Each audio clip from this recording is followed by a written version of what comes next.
big box prices draining your wallet? Not at RJ's Bargain Center.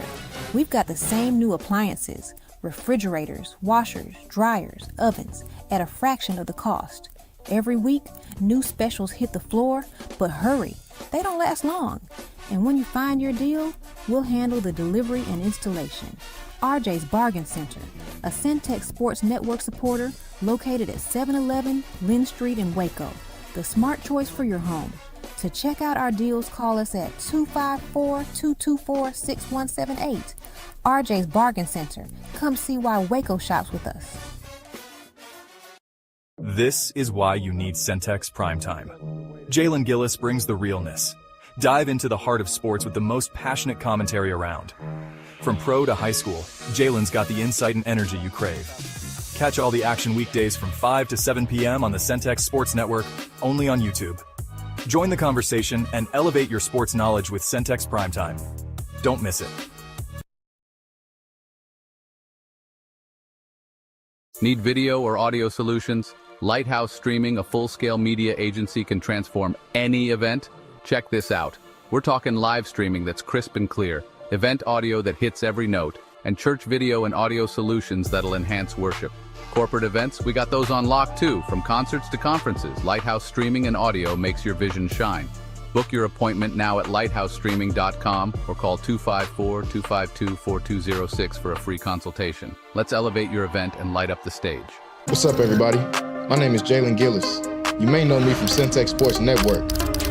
We're starting a new platform, Recruit 254. Our mission is to highlight the amazing student athletes of 254. So if you're in the Waco, Killeen, Temple, Mart, Marlin, or any surrounding 254 areas, follow this platform and join the movement. Recruit 254. 254, let's run it up.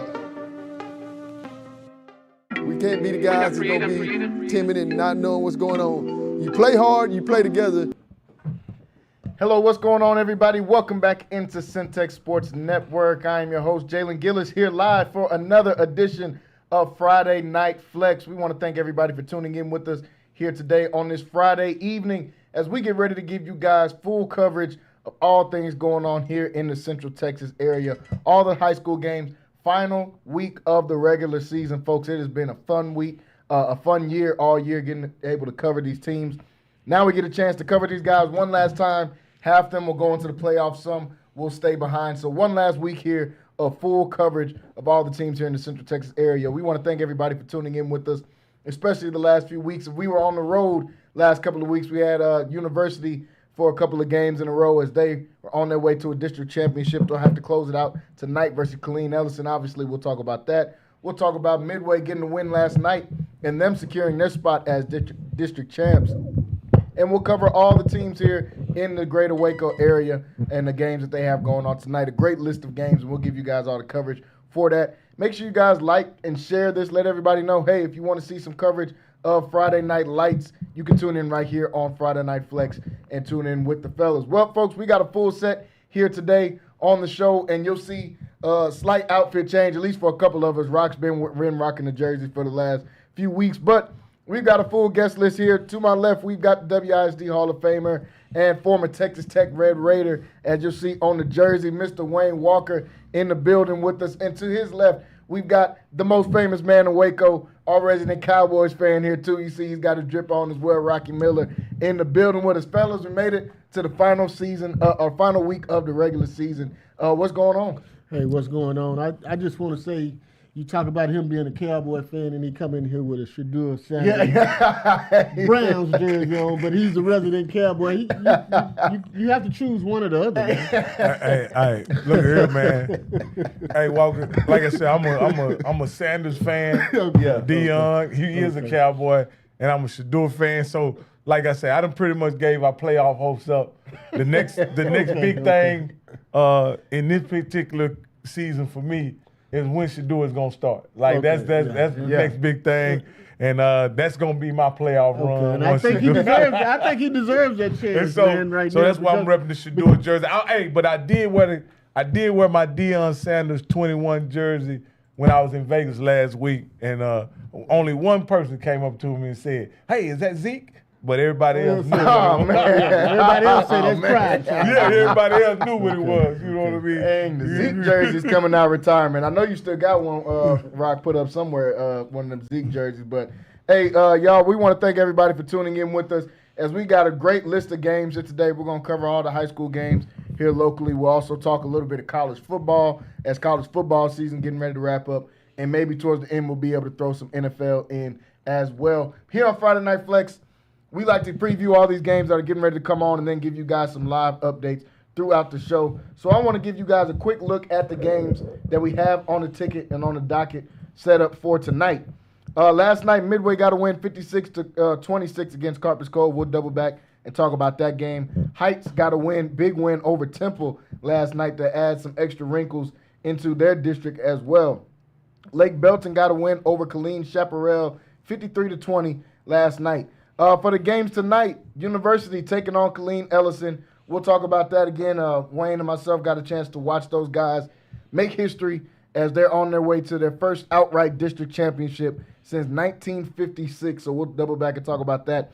Brian Rudder playing against Waco High. I thought Rock might have put the Waco High jersey on for tonight. It's the last game of the season. That's the only thing kept him out the jersey. I look like a go-go dancer. Yeah.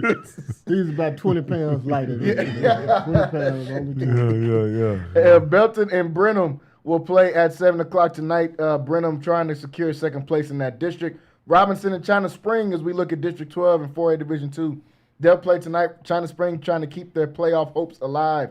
Connally will play Gatesville tonight as Gatesville trying to see if they can move into second place in that district. Lorena versus number 6 La Vega tonight at 7 o'clock playing at La Vega. La Vega on their way to another undefeated district season and another district title if they win out tonight. Hillsborough taking on Godley at 7 o'clock. Whitney and West in what will be for a district championship game out in West Texas tonight. That should be a really good one. Maypearl versus Grosbeck playing at 7 o'clock tonight. Grandview and Mahia will play in Mahia tonight at 7 o'clock. Crockett and Fairfield as Fairfield tries to close out an undefeated season tonight versus Crockett. Teague versus Diboll, they're playing at Diboll. They're 2-2 in conference play. Teague 2-2 in conference play as well. Academy and Cameron Yo will play at Cameron tonight. Troy versus McGregor in McGregor at 7:30. Braden will take on a 7-2 Clifton team. That will be for the district championship and District 5, 3A Division 2. De Leon versus Hamilton will play tonight. Both of those teams undefeated in district. Dawson playing at Italy at 7 o'clock. Valley Mills and Rio Vista will play at 7 tonight. Crawford versus Rosebud Lot for another district championship. We got a few of those games going on tonight, so we'll keep our eyes on Crawford and Rosebud Lot. Both of those teams undefeated in district play. Staying in that same division, Marlin and Moody, as Marlin trying to keep their playoff hopes alive tonight versus Moody. Riesel versus Bruceville Eddy at 7:30. Frost versus Bremont as Bremont tries to close the season out undefeated in the regular season. Chilton and Meridian will play in Meridian tonight at 7 o'clock. Goldwaite versus Mart as Mart tries to keep their playoff hopes alive as well. Hubbard and Wortham will play in Wortham. And as we get down to the lower levels, six-man football, Blum and Milford will play at 7:30. Covington and Avalon play at 7:30. Aquila and Abbott will play at 7:30 tonight. Penelope and Coolridge will play at 7:30. Three-Way and Morgan will play at 7 o'clock. Mount Calm versus Bynum at 7 o'clock tonight. Evant versus Oglesby at 7 o'clock. And closing it out, we've got Plano Quorum taking on Vanguard at 7 o'clock tonight as well. So make sure you guys tuning in. We'll keep coverage from all of those games tonight. A lot of district championships on the line in these games here tonight, so we should be getting ready for some really fun ones. Let's start with a couple of these games that happened last night. Midway closed out, got a victory over Carpus Cove, securing their place as district champs as they finished the season 9-1. Only loss being the Harker Heights, but Harker Heights has a couple of losses in district, so that will give the district crown to Midway. They've come a long way, fellas, with Coach Joe Gillespie. Just a couple of years ago, they were winless. I think they had one. They had a 1-9 season just 3 years ago. Since Joe Gillespie has taken over, they have a winning season last year. Now on their way to closing out and winning district champs. They have a playoff game that they will host next week. They've already got their match, and it's going to be against Waxahachie. So that is going to be a huge matchup and a tall task for Midway. You get your reward for winning district and going 9-1. You get to play a Waxahachie team that was ranked for majority of the season. First off, Wayne, I'll start with you. What do you think about Midway winning district, and then they have a matchup, big-time matchup next week in playoffs versus Waxahachie? Well, it was trending that way all year. You see that three-headed monster that Midway had with the quarterback, running back, and the receiver. And, so it's been trending that way. Next week is going to be a tall task. Waxahachie is one of those schools that's been kind of over the last few years with their population growing, they kind of been moving up and moving up and moving up. Was a 4A school. Now they've gone into the 6A division, so that means a lot of move-ins and growth. Yeah. So it's going to be a tall task for Midway, but you give them a chance because they're playing at home. Anytime you're playing at home and you're getting home cooking, anything can happen. So it's going to be a good ball game. And like you said, it's 3 seasons that you play. It's the preseason, it's the season, and then it's the playoff season. So anything can happen during that playoff season. Yeah, it's going to be fun playing against Waxahachie. I talked with my nephew last week. He plays receiver for Midway, and we were talking about his possible matchups, and he told me Waxahachie was one of their possible matchups. I think it was between them and Duncanville, so I am happy that it ended up being Waxahachie. You wanted to be Waxahachie, yeah. Because you don't wait first game in playoffs. They had to go against Duncanville. It's the real deal. But they got a safety on Waxahachie that was going viral early on in the season when they played Duncanville. I mean, just laying dudes out. He's about 6'3". He's got offers from everywhere, Ohio State, Texas, all this. I told my nephew, hey, man, when you catch the ball on one of them slants, just go ahead and get down. But Waxahachie has been one of those schools that's been on the rise the last few years, man. And, hey, it's going to be a tough game, and, everything was attributed to whatever district you played. Mm-hmm. So when Midway was in that district, they didn't get a win in that same district that they're going to face in the playoffs. So we'll see how far along they've come. Yeah, Midway on their way to their first district championship in a while, and on their way to the playoffs with the higher seed. They went to the playoffs last year, the last 2 years, I believe, but we're kind of in a lower seed. Now they get to go in as a higher seed, but still get a chance to play against Waxahachie. But they do get a chance to host it at home, so maybe that'll give them a little extra added boost.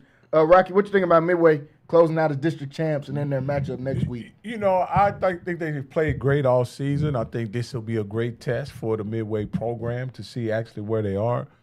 It also will be a great opportunity for the all-star running back Wizington to put his talent on display against a formidable team. Again, when your first matchup is that 13-6A district. Yeah. Or 11-6A, I can't remember what it is, but either way, when that's your matchup, you better strap your. Better come to play. Yeah. You better come to play. You're going to get Duncanville, DeSoto, Waxahachie, any of those, Cedar Hill. And perhaps that could be the best district in the whole state of Texas, man, that you're going to play against. So. What's interesting to me is, though, with that district, I think I kind of got it figured out. Mm-hmm. It would be the top 4 playoff teams. We clearly know that Harker Heights being the class of that district, Midway coming in second, and then Belton. Again, let me look at the full standings. And then Temple being that number 3 team. But it was a kind of a toss-up between that Shoemaker and that Copper's Cove team, and I think I'm very familiar with Shoemaker because my good friend Sons plays on that team. He's I think the leading rusher on the team, Josiah Walker.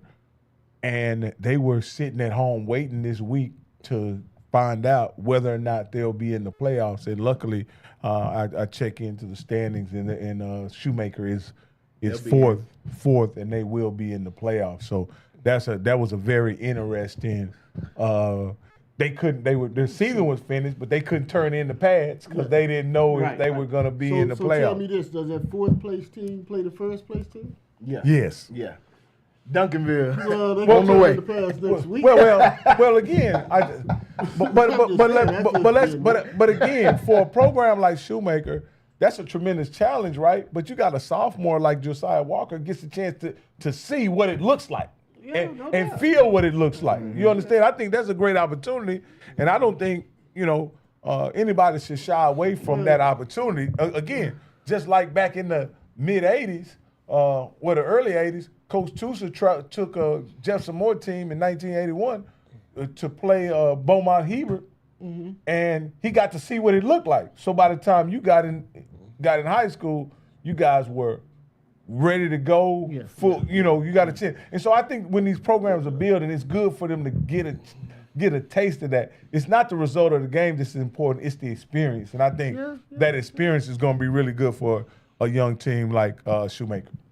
Yeah, Shoemaker getting a chance to play against, as we keep bringing up, the Bull, seem to be a common theme, getting a chance to play Ride against this Bull. the Ride the for real deal next week. Yeah. You get a chance to make playoffs, and everybody gets that rejuvenated excitement and saying, man, we're going to be in the playoffs, but then you look at the opponent. let me say this. Let me say this.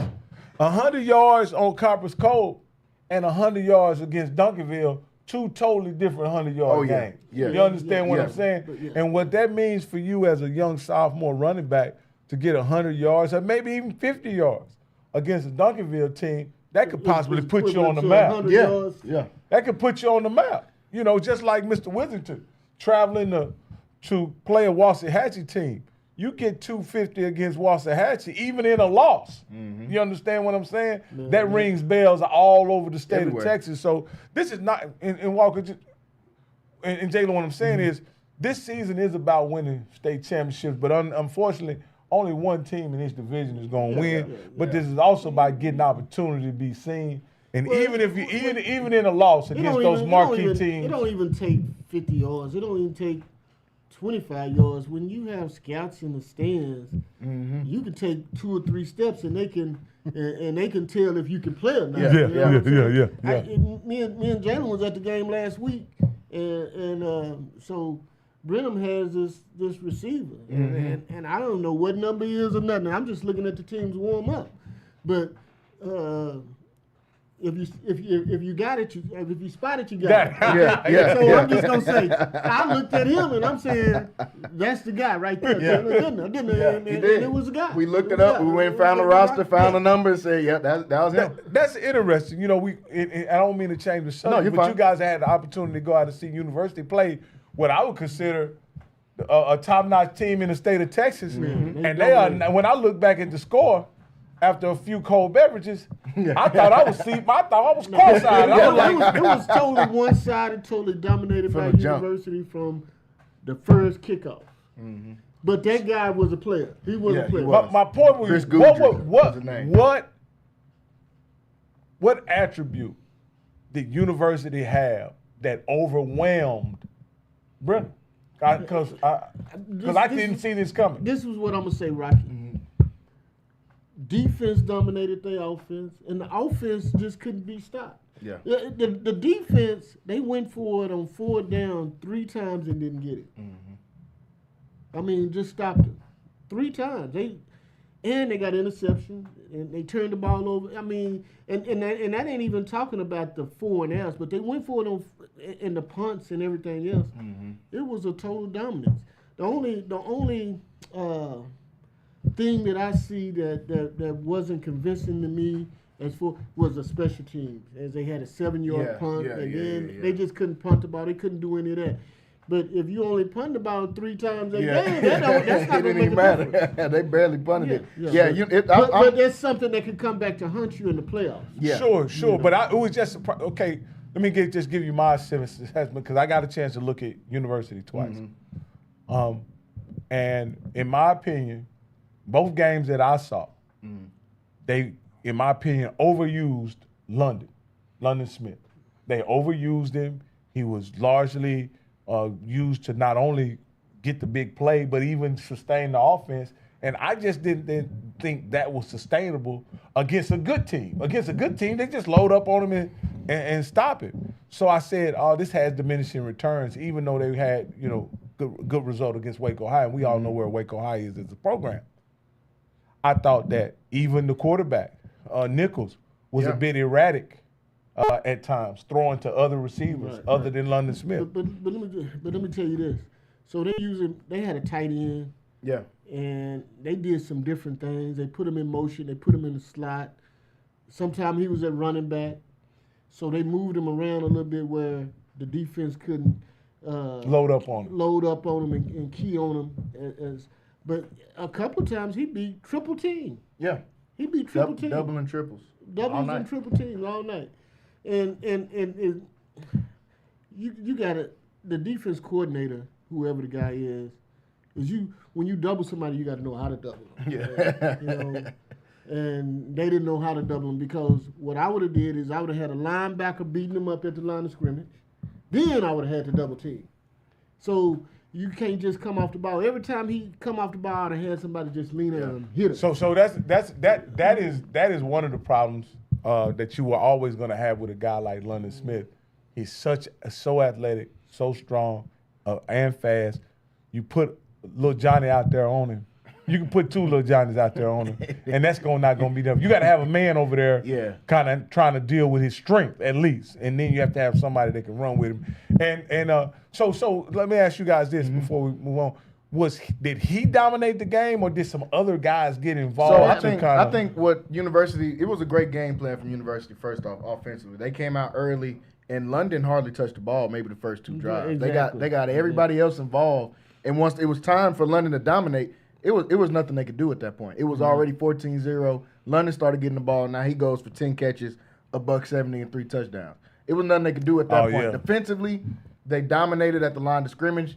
They canceled the running game out completely. Their running back came in with close to 1,000 yards on the season. They canceled the running game completely. One-dimensional. Forced them to pass the ball, and University's got some of the best DB group in Central Texas. So at that point, it was just throwing the ball up in the air. They took out their number one receiver, big 6'2" receiver that they had. They took him out, stopped the running game. But offensively, they did a great job spreading the ball around. I think that's why University dominated. Because it would feel like London had 20-something catches in that game, but he only had 10 catches because they got everybody else involved. And he made the most of his opportunities.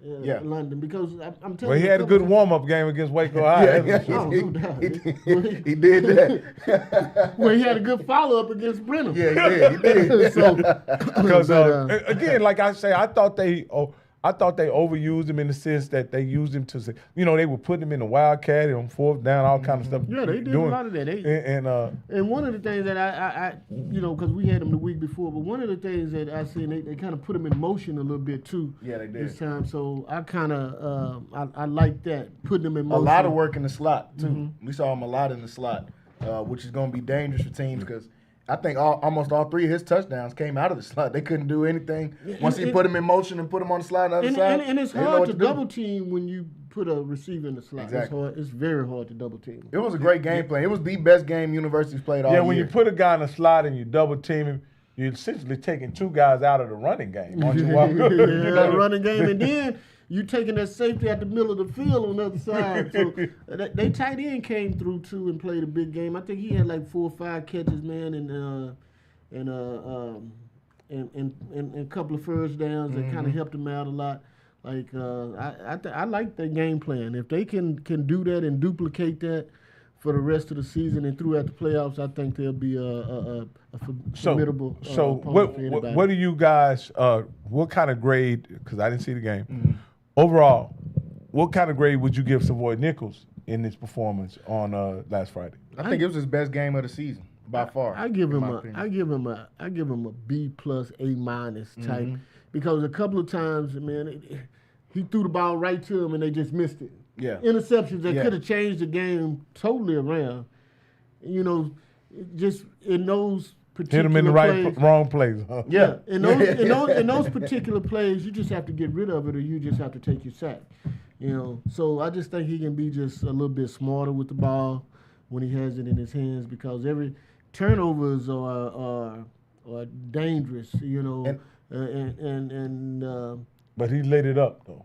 Other than that, it was when he had pressure on his decision making when he's about to get sacked, as Wayne just said. Instead of throwing the ball away, there was about 3 or 4 times that he threw passes that should have been picked in those situations when you really just take the sack or throw the ball away. But most of the time, you just take the sack Because all those plays where it's already somebody hitting him, and he's on his way to the ground, and then he tries to get it off at the last second. And it ends up being but outside of that, his decision making on first and second down. Like they throw it to him and then it hit him right in the face mask and then they do all of this afterwards and all that type of stuff. Hey, it don't count if they don't catch it. That's what I heard the quarterback say. Yeah, so I heard the quarterback say that. But I understand what you're saying because if you throw it enough, you give them enough opportunities, they will eventually. I just think it'll get you in trouble in the playoffs because then you're playing against better talent. And not to say anything bad about Brenham because Brenham was a formidable opponent, but they just dominated Brenham. So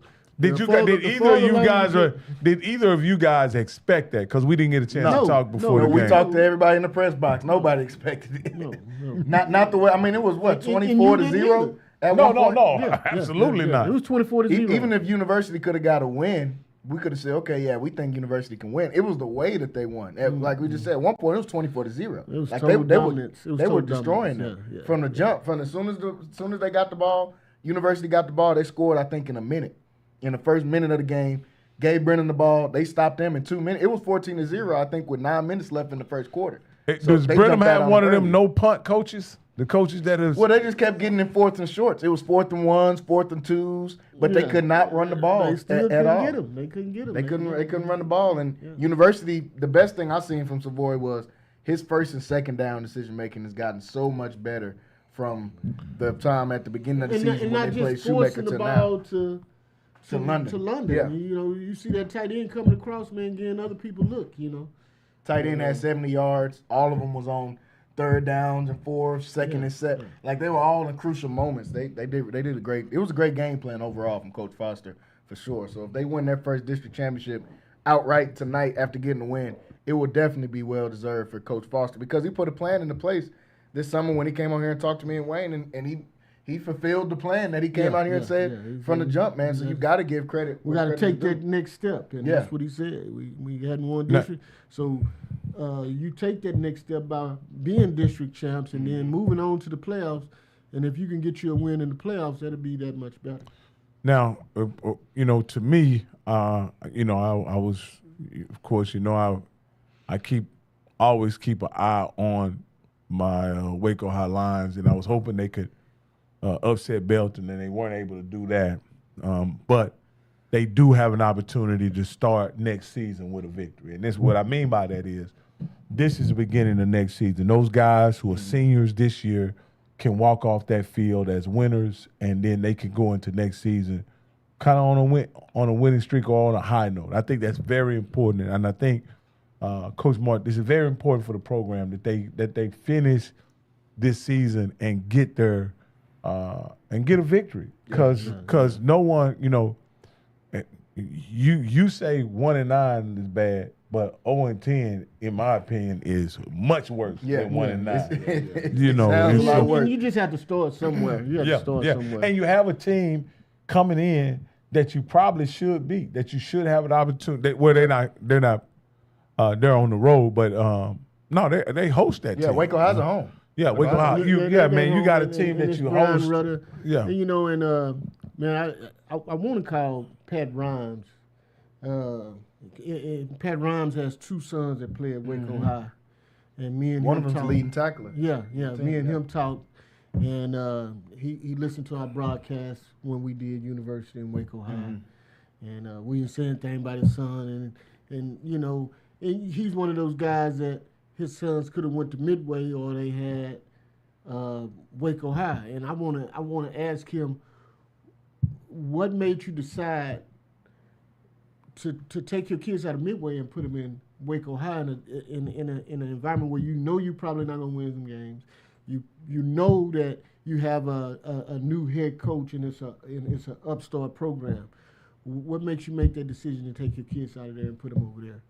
So, I mean, you just have to start somewhere. You know you're going to take your lumps. When I played on the expansion team in the CFL when I was in Canada, and it ain't fun. It ain't fun losing. I'm telling you, the only thing fun about it was I was getting paid to do it.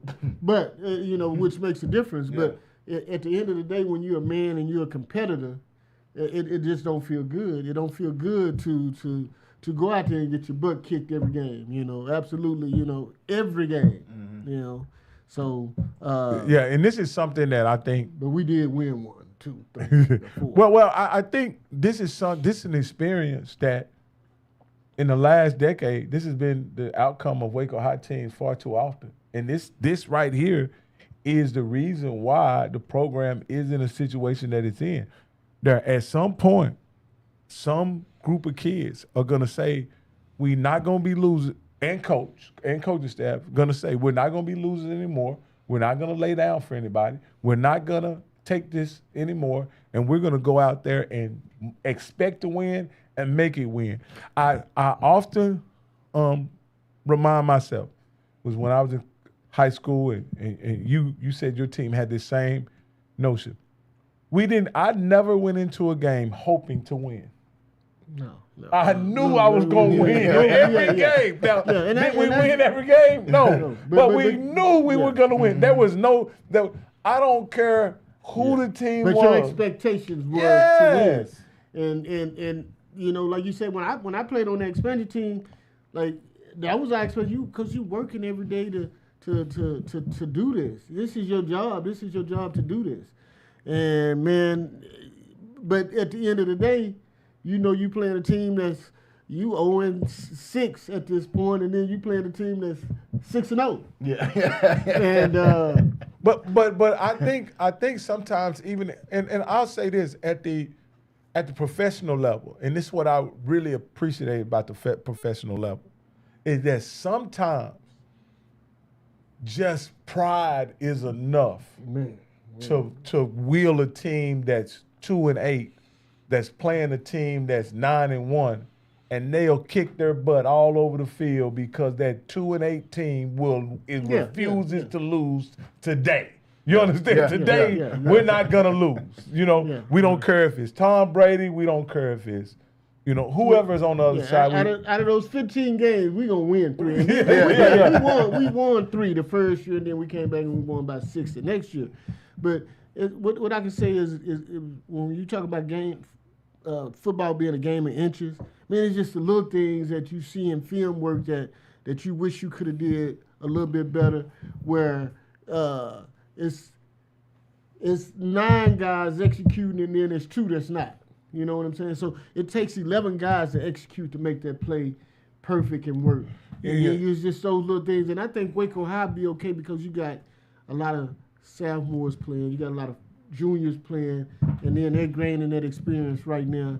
And so when you have a lot of guys like that playing that's young, man, they'll get it, and they'll mature, and they'll get better. So I think the future is bright for Waco High. I think they got the right guy at the helm, and I don't think that losing is going to be traditional thing for them, or it's something that's going to go on for a long time. Well, the thing that I saw in the university game, they lost. Of course, they did lose 36-7, but they weren't 30 points better. University wasn't 30 points more talented than Waco High, in my opinion. They had London Smith, sure enough, but I didn't see that big a disparity in that talent on both teams. I just saw a bunch of guys in University who expected to win, who played like winners against a team who came out hoping they could keep up. Well, I do think it's an imbalance of talent because, and then I think 30 points. I don't want to say 30 points, but I can say it's 30 points because of this. These guys over here has played together at University. Yeah. So, you know, that chemistry, they had that chemistry. They played together. Then when you get a team that this is their first rodeo, just like the Bull, you know, it's their first rodeo, okay? So it's and they're just now playing together, and they hadn't learned how to really play together.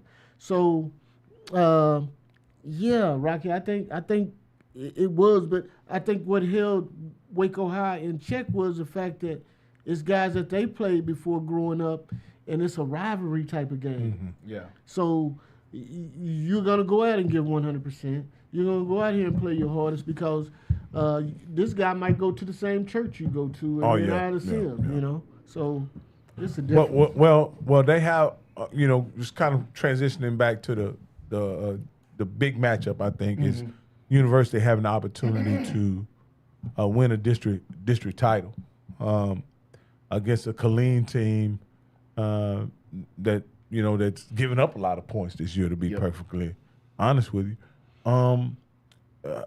this is, to me, in my opinion, for University, this is an even bigger test than Brenham. And let me explain. You know this and playing on all three levels. Once you dug yourself out of the hole and now you're up on level ground, how you deal with prosperity is going to dictate how far you can go. You understand? Are you going to get comfortable? Are you going to rest on your laurels? Or are you going to still have that dog mentality that it took to get you out of the hole? And now that you're on top, are you going to continue to have that dog mentality? Yeah. Our coaches in high school, I can say this, our coaching staff did a great job of keeping us humble and hungry.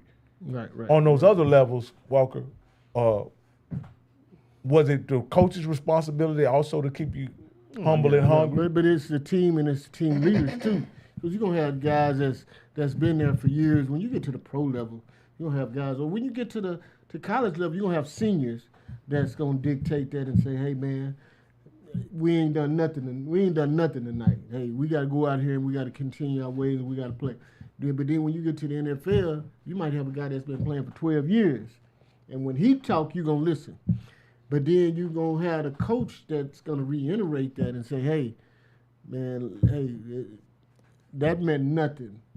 What we playing for ain't just to win against them. What we playing for is to win our conference, get in the playoffs, or to win the Super Bowl, or what have you. So you just had those leaders. You had those leaders that's older guys. You had the coaches that's going to reiterate that. But a lot of times when you have a young team, it has to be the coach that kind of comes in and plays a part in that.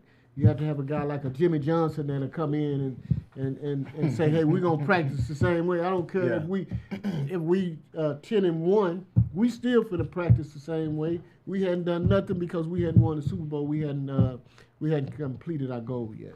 And that's the thing we talked about early on in the season where University was mature, that they had some losses on against the teams they probably should have beat.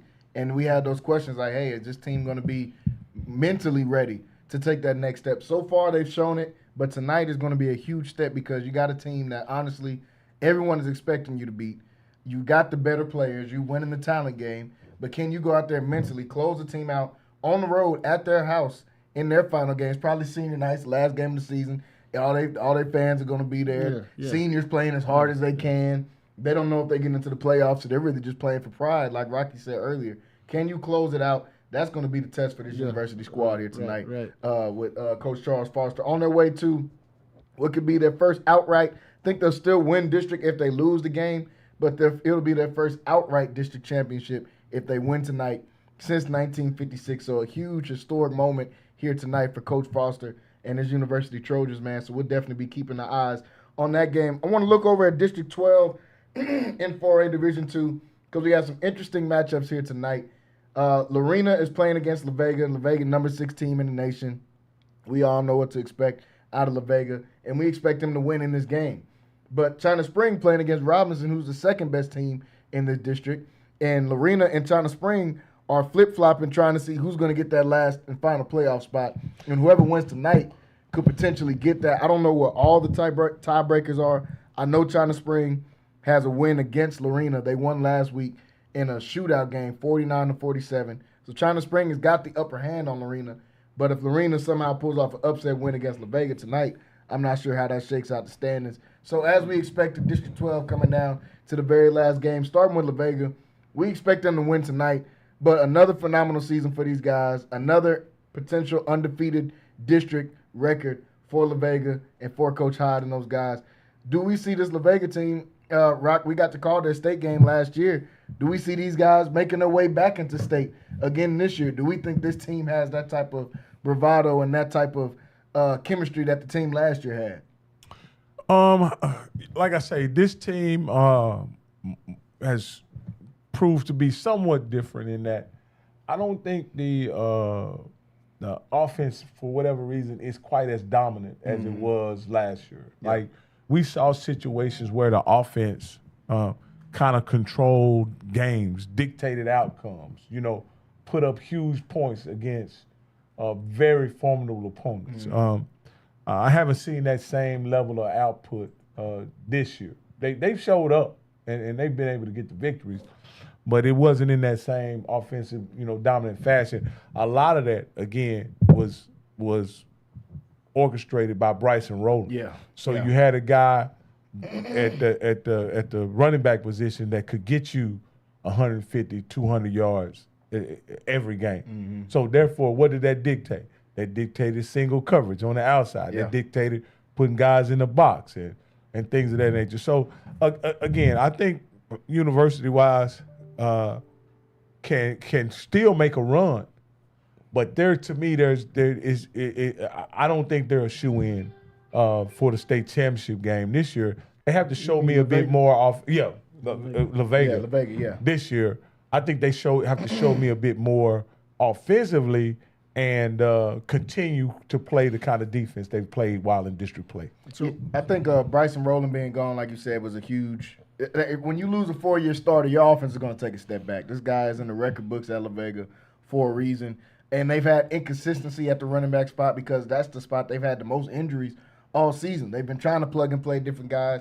The last couple of weeks, Rock, one of your guys, Albert, the Hammer Jones, as you called him last year, he's really coming on these last couple of weeks. I think he had close to a 100-yard game in their last game. So I think he's going to be their number one guy going forward in there. But I'm agreeing with you. I think La Vega's super talented once again. I have to see how they perform in the play. Similar to it was last year. I still had questions about them entering into the playoff last year, and then they got better and better each and every week.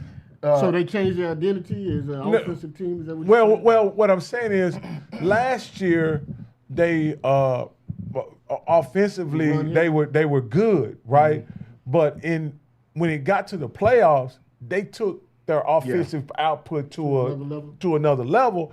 I don't know if that was virtue of the competition they were playing, or did they change identities? Because again, Walker, they were doing it on the ground, in the air, however so you wanted. So they were more balanced. They were more. They were balanced.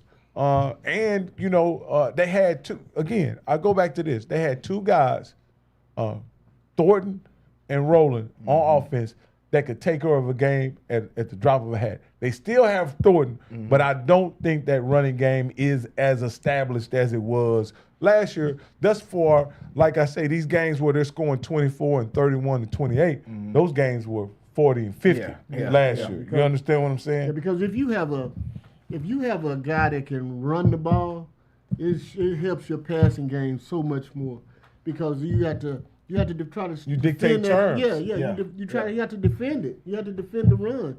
And the run is way more dangerous than passing the ball at any time, because you can control the clock and you can control the game. We saw a few games last year where teams really came into the game with the idea of loading up to stop Bryson Rowland, and they left Jabari Thornton one-on-one on the outside, and they paid a tremendous price for doing so. You know what I mean? And so that's what and before they could get into halftime and make an adjustment, Jabari Thornton was 5 catches for 170 yards and 3 touchdowns. And so by the time they come back out, they have a plan to stop him. But then now they start giving the ball to Bryson Rowland, and then the game, before you know it, the game is over. And they haven't been, it's 45-7 or 45-10 or something like that. I agree all the way with you on that, Rocky. Yeah, it dictates terms when you're able to run the ball. Yeah, it changes the whole outlook of the game. Like you said, last year, everybody wanted to load the box. I remember even when we traveled, I think it was down to Austin when we did their game against Wimberley right before the state game. Wimberley came out. They wanted to load the box up. They said, hey, we know about number 20. We know about Bryson Rowland. We watched all his highlights. And they got a heavy dose of Jabari Thornton in that first couple of quarters because they loaded the box up so much. I think Courtney Parr has taken another step in his game. He's been asked to do a lot more this year, and he's fulfilled it. He's 1,800 yards on the season. We'll see if he closes out with 2,000 in the regular season after their game tonight versus Lorena. But he's taking another step. I think they got to find a way to get Jabari Thornton even more involved in the playoffs because they don't have that 1-2 punch with Bryson Rowland that they had last year. They do have a more complementary backfield as far as they can use multiple guys now because they've been auditioning the running back position all year long trying to find a mainstay. And now you've got the Elbert Jones who's got 400 yards on the year. You got the Thompsons who's got 400 yards on the year. You can mix all these guys in and try to recreate what you had last year with Bryson Rowland. But all in all, because of their defense, I think La Vega is going to be able to make another deep run. You've got a good quarterback. You've got a top-notch receiver who's a D1 talent, committed to Oklahoma State. I'm not sure how long that will stay. I know they got Mike Gundy being fired and all that kind of stuff now, so I don't know if he's going to open that recruitment back up. But I think he recruited. I saw where he just recruited to he just committed to your alma mater, North Texas. Hey, man, that's good to see right there. Getting a guy like Jabari Thornton out there. Hopefully we can keep him and some of the other guys that's been committing out there at UNT. But y'all going to have to keep y'all coach. Yeah, good luck with that. Y'all don't see how that – there's too many coaching vacancies right now. Good luck with that one, especially with him finding quarterbacks out of nowhere. Yeah. They're going to be everybody's going to try to get him.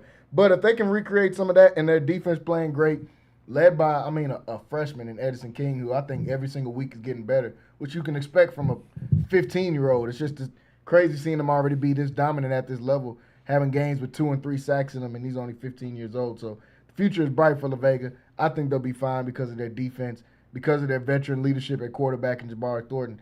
They'll find themselves 3-4 rounds deep in the playoffs again, in my opinion. Looking at Robinson and China Spring playing for their playoff lives right now. They've got the upper hand on Lorena, but if Lorena does get an upset, that makes things a little bit different in the standings. So China Spring is going to try to come out and win. And they have their hands full this weekend. Yeah, they're playing. They're Friday tonight. They have their hands full against Robinson. Yeah.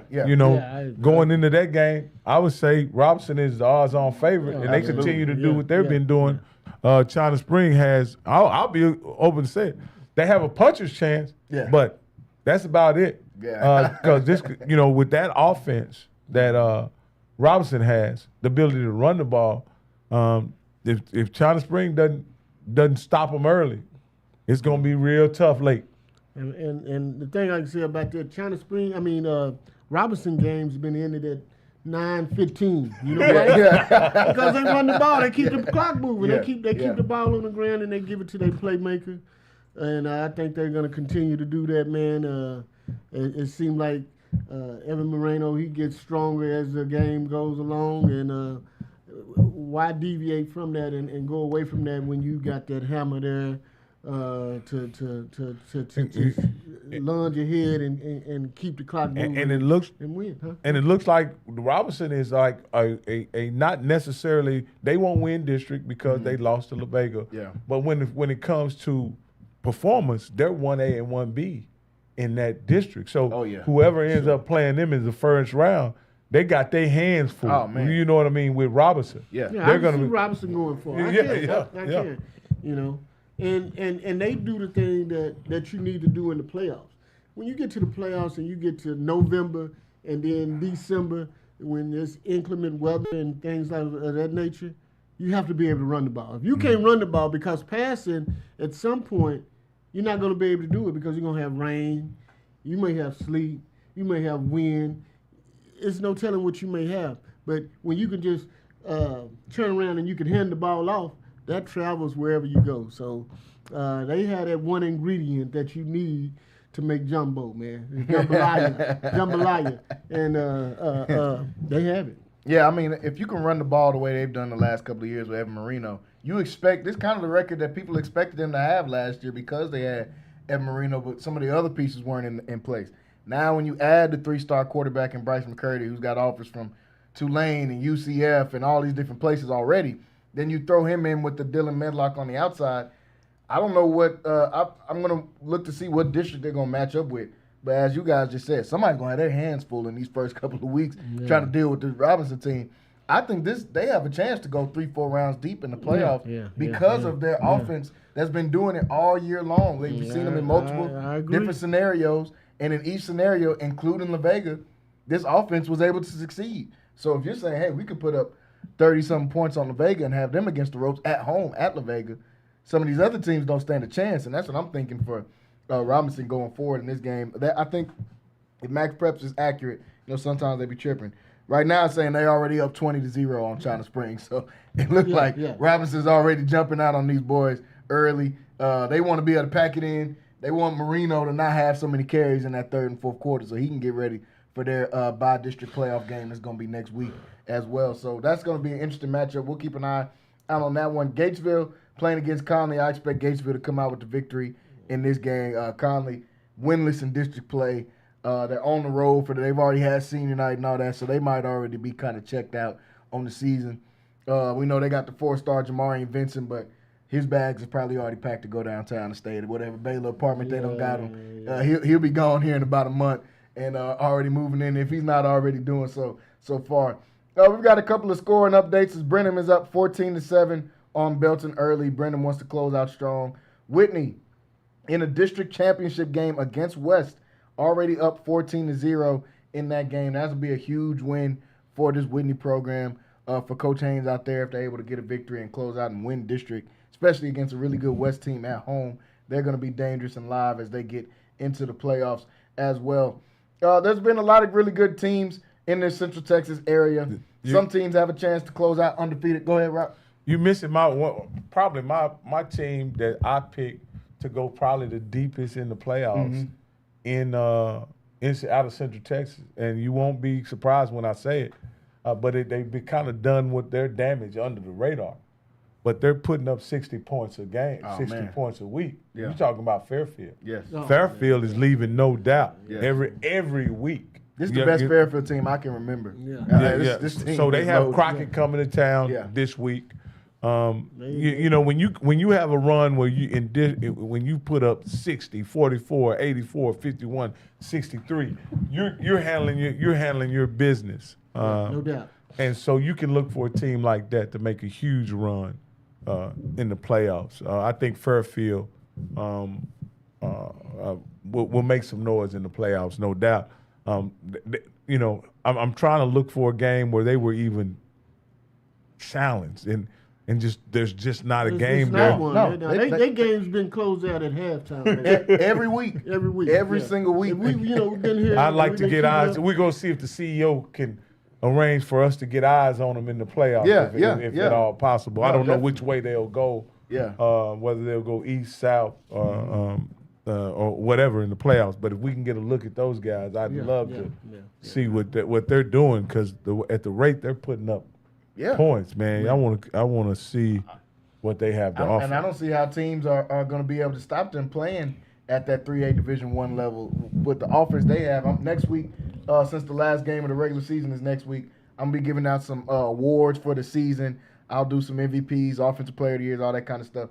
Their quarterback is right there as I was narrowing down my top 5 earlier today for MVP or Offensive Player of the Year. He's right there in every list. Cole Collins has had a phenomenal season. 2,000 yards, 2,335 yards, 29 touchdowns to just 4 interceptions on the season. He's played as good, if not better, than anybody in the entire season. They got to have a running back, too, somewhere around They got a running back and a receiver that have been putting up points, that have been putting up numbers, too. But the biggest thing with that is wins. Yes. I mean, winning. Wins is their biggest feat. You can have all those numbers and still lose, but he's putting up those type of numbers. And they must have a formidable defense as well. The defense has got 2 guys, I think, with 6 sacks on the season already. So this is a complete football team. Cole Collins will be my standout guy. Kavion Hicks is their lead receiver, along with Finn Smith. They got 2 guys with just about 10 touchdowns. They got 2 guys that's sitting right outside of 1,000 yards that might get 1,000 yards a night, depending on how Crockett plays them on the defensive side of the ball. So, man, that team is going to be – that was a great point. They're poised to go as far as their quarterback and this offense will take them in the playoffs. Because there ain't many teams in 3A Division I putting up 50 to 60 every single week. Yeah. It's already – I just like to say it's already 14-0 if you're interested in that game. But with Fairfield and Crockett? Yeah. It's already 14. They usually get to about 30 by halftime. By halftime, they're usually sitting around 35, 40 points somewhere in there for half. So I'm not surprised by that at all. Fairfield, they have a chance to close out undefeated on the season. I'm not sure when the last time that has happened in Fairfield. I have to see if I can get they got some good reporters out there in Fairfield, see if I can get one of them on the show and let me know some of the history of Fairfield, because I can't remember in the time, at least, that I've been watching high school football, a team like this good. I think they won a state championship or kind of went there. So they've had some pretty good football. They've had some good teams. I think in around the early 90s, they had some team and some players. I'm trying to think of that linebacker that they had. Yeah, I had a cousin that went out there. Lance Hicks that played at Fairfield and was a receiver, and they went far in the playoffs. And I think they was one game short of the state championship, or went to the state championship, one or the other. So I know they've had some pretty good football teams, and I know that team, and I don't know what year that was, but it was a team that probably went like 13-1 or something. Yeah, like I know that. they've had some teams that have really went deep in the playoffs, man. Like I say, there's some good ball. Like I say, I'll say about every 5 to 10 years, you're gonna have a Fairfield team, you're gonna have a Teague team, you're gonna have a Mahia team jump up and do something out of that. Was that Limestone, Freestone area out there? Limestone and Freestone. Limestone County. Yeah, they all three of them cities right next to each other. Mahia, Fairfield, Teague. And that's all right up on each other. And I think Limestone is Mahia and Grosbeck, and then Freestone is Fairfield, Teague, and okay. See, you know your stuff, huh, Walker? You spent some time out there, Walker. Well, I got an aunt that lives in, and my uncle used to be the sheriff out there. Okay. Sheriff of Freestone. So Fairfield's got a great chance to close that one out. Undefeated on the season, as you just said, Rocky. They're already up 14-0, so I don't see. Vega's got that offense in gear already. It looks like they heard me talking about them, and they've kind of. It's already 21-0, man. I'm like I say, I wasn't knocking their offense because there's nothing shabby about putting up 30 points a game. No, but what they were doing last year was pretty remarkable. It was special.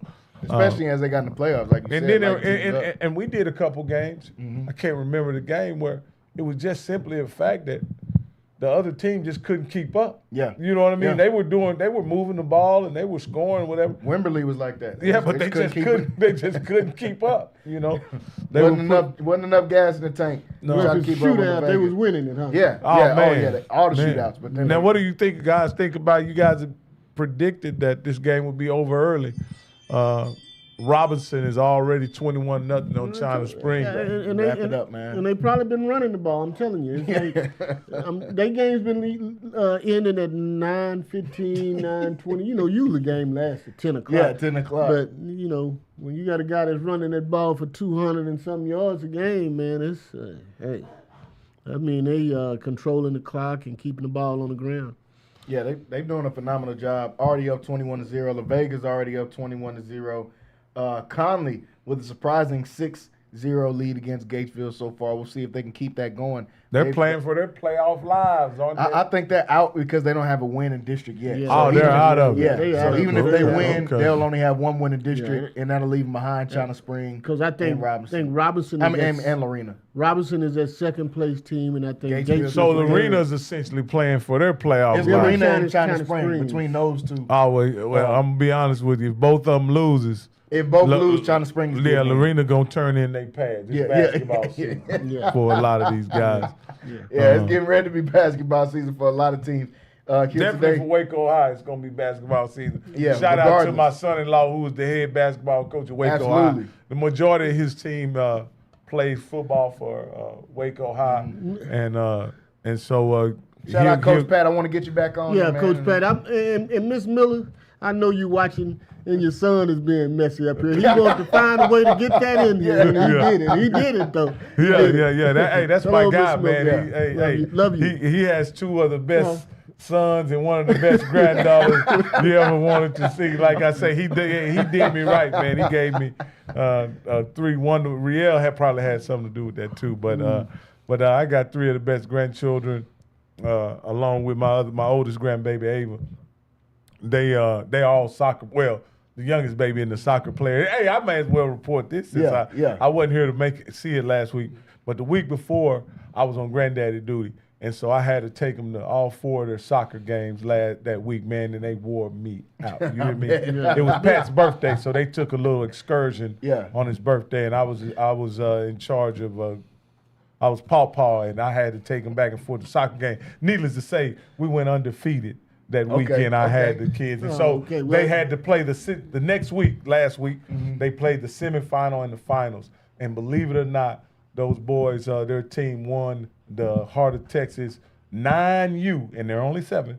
They won the 9U tournament, and so they're sensational soccer players, man. And Riel is the best athlete in that family. I want to tell you that. Riel is the best athlete in that family.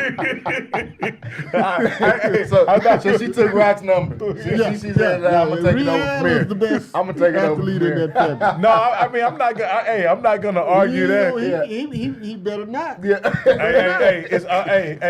It's only one person in my family with a college letter, and it's Riel. She lettered in basketball 4 years. Facts. So that's what I was going to go.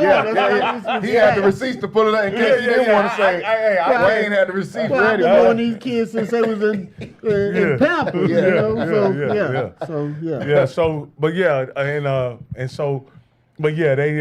were able to. I don't even know the name of their team, but they have a guy that's a tremendous coach who has drilled them quite well. And for them to be all 7-year-olds and to win a 9U tournament, because they're playing up. And I didn't think it was initially, I didn't think it was a good idea because I want, at the end of the day, if you're 7 and you're good, I want them to get to experience being the man. You know what I mean?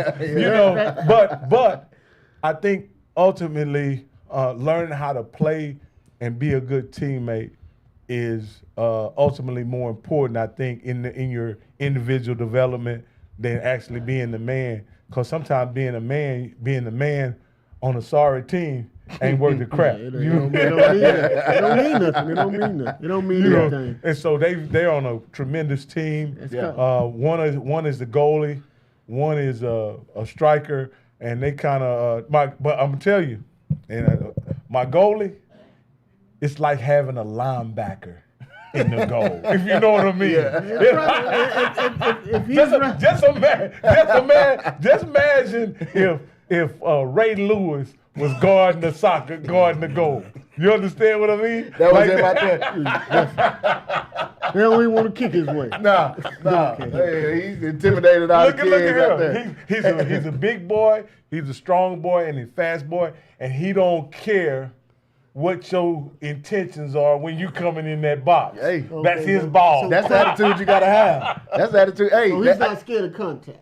Oh no. Hey, that's a good transition. He is contact. Yeah, but that might work out for him though. Our goalie, when I was in high school, was actually our defensive tackle, and I think against Shoemaker, I think they were ranked at the time. He had like 6 sacks against them. He was a monster, but he didn't take any football scholarships because he wanted to play the real football. He wanted to play soccer. Shout out my boy Boo Boo, man. But he was a dog out there at defensive tackle too. So in case y'all wanted any of the 9U soccer updates, Rocky is here to provide those for the rest of the show. They made sure I knew. Paw, we won the finals. You know what I mean? And he told, in the semifinal, my grandson, he didn't say he scored a goal. He said he broke somebody's ankles. That's the memories you get to keep. That's the memories you get to keep. I'm like, your papa take you to the game, you break somebody's ankles, you win the championship. I don't know if you got him any champagne or sparkling water or anything like that. Papa proud of that. You know he was gonna come out here. No, man. Like I say, man, since we brought Pat up. Yeah. Might as well bring him up as well too. Hey, let's not leave him out. But no, this is a great opportunity to go out and spend time with the grandkids, and so shout out to all the grandparents. Hey, I realized one thing though, Walker, with dealing with my grandkids. I ain't got it no more, Walker. I ain't got but a weekend in me, Walker. That's it, man. I hear you, man. I understand. I ain't got Believe me, but I a know. weekend in me. I believe me, I gotta I know. hurry up. I know. I gotta hurry up and take it back to that. Yeah. Hey, where y'all at? Hey, where y'all at? What time y'all land? All right. We'll get 'em. I'll meet you there. You ain't even got to come over here. I'll meet you there with your kids. Yeah, Nah, but shout out Coach Pat, man. Hey, your team is on the way after tonight, so we'll be checking in to see what Waco High is doing. Before we go to break, a quick little update here and a wrinkle in what we were talking about. Clean up 21-0 on University already to start this game. Again, this is what we talked about. It's not about how you with a challenge before them.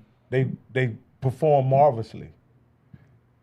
How do they deal with prosperity determines whether you're a championship caliber team or not. And again, we don't know what's unfolding out on the field, but with 5:55 left in the first and you down 21, it ain't good. It ain't looking. But with that offense, you have enough time to come back. You have enough time to make plays. I'm sure I would even gather to say, without being at the game, Walker, those scores are miscues more so than anything else. Yeah. Fumbles. Fumbles, because they quick interceptions. scores. Yeah, I mean, it's only 5 minutes in 50 These seconds. is quick scores, Yeah. And but that ain't how you want to finish the season off. Man. No, Going into the playoffs, I don't care if you win district or whatever you win. That's not. And the this way goes back to what I talked about earlier when I seen them play Harker Heights. I mean Shoemaker. I'm sorry.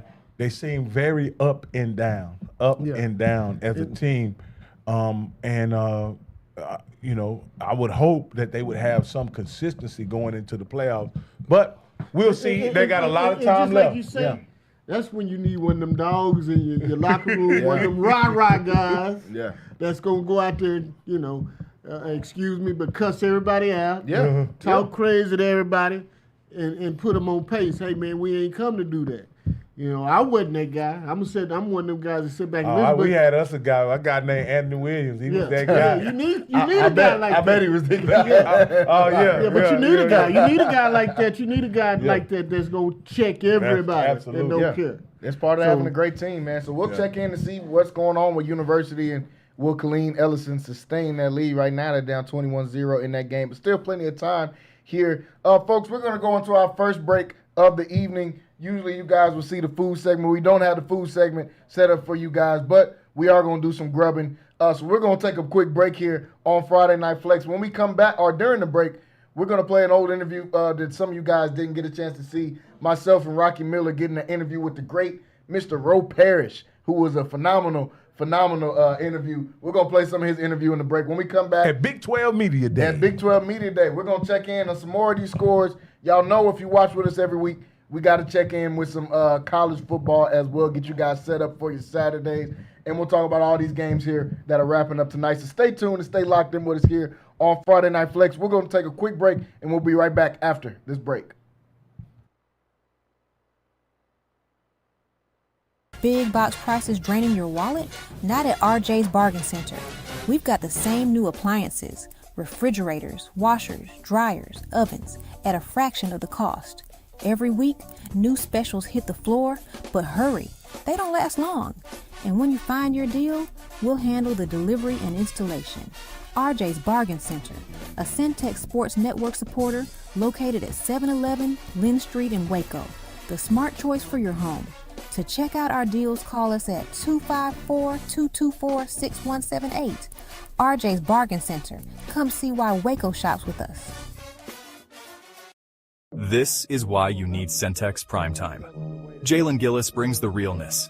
Dive into the heart of sports with the most passionate commentary around. From pro to high school, Jalen's got the insight and energy you crave. Catch all the action weekdays from 5 to 7 p.m. on the Centex Sports Network, only on YouTube. Join the conversation and elevate your sports knowledge with Centex Primetime. Don't miss it. Need video or audio solutions? Lighthouse Streaming, a full-scale media agency, can transform any event. Check this out. We're talking live streaming that's crisp and clear, event audio that hits every note, and church video and audio solutions that'll enhance worship. Corporate events, we got those on lock too. From concerts to conferences, Lighthouse Streaming and audio makes your vision shine. Book your appointment now at lighthousestreaming.com or call 254-252-4206 for a free consultation. Let's elevate your event and light up the stage. What's up, everybody? My name is Jalen Gillis. You may know me from Centex Sports Network. We're starting a new platform, Recruit 254. Our mission is to highlight the amazing student athletes of 254. So if you're in the Waco, Killeen, Temple, Mart, Marlin, or any surrounding 254 areas, follow this platform and join the movement. Recruit 254. 254, let's run it up. We can't be the guys that's gonna be timid and not knowing what's going on. You play hard, you play together. I mean, that's all we ask. This is what we all have to do. Be locked in, focus, let's be disciplined, all right? Now I feel like Kyrie, I'ma have to take the shot. If they tryna call me dog, I gotta hit the block. Started from the bottom, but we made it to the top. And I told them time is money, that's why I don't ever stop. I got my black hoodie with a rollie on, eating pasta like Corleone. I don't got time for no fake boy. If you got the money, gon' show me some. I got 2 whips and I'm self-paid. Never got help, bro, I'm self-made. Started from the bottom, but we made it to the top. And I told them time is money, that's why I don't ever stop. Hey, what up, say?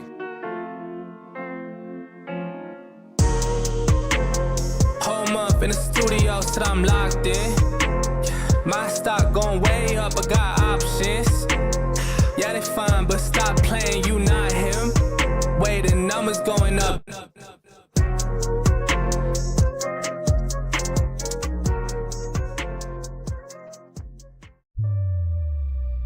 I've looked back at MCC with all these kids coming out here, these men and women starting their lives out here, starting their dreams and their visions of what they want to do for their family. It's the foundation for our community. The plan is to go win. Yes, sir. Our girls set a goal that they wanted to win a national championship. They wanted to win a conference championship. That's been on the table from day one. And now we put ourselves in a position to do that.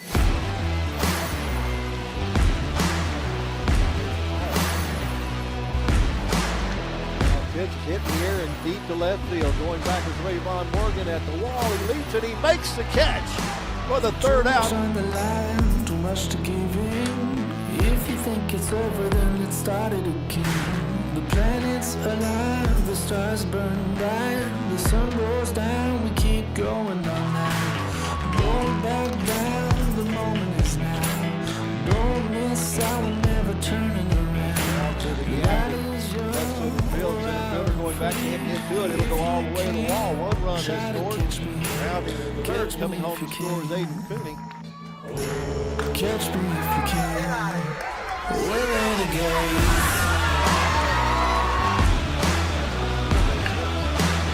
It's this one here in right field. It is treetop call and over the wall. We're renegades.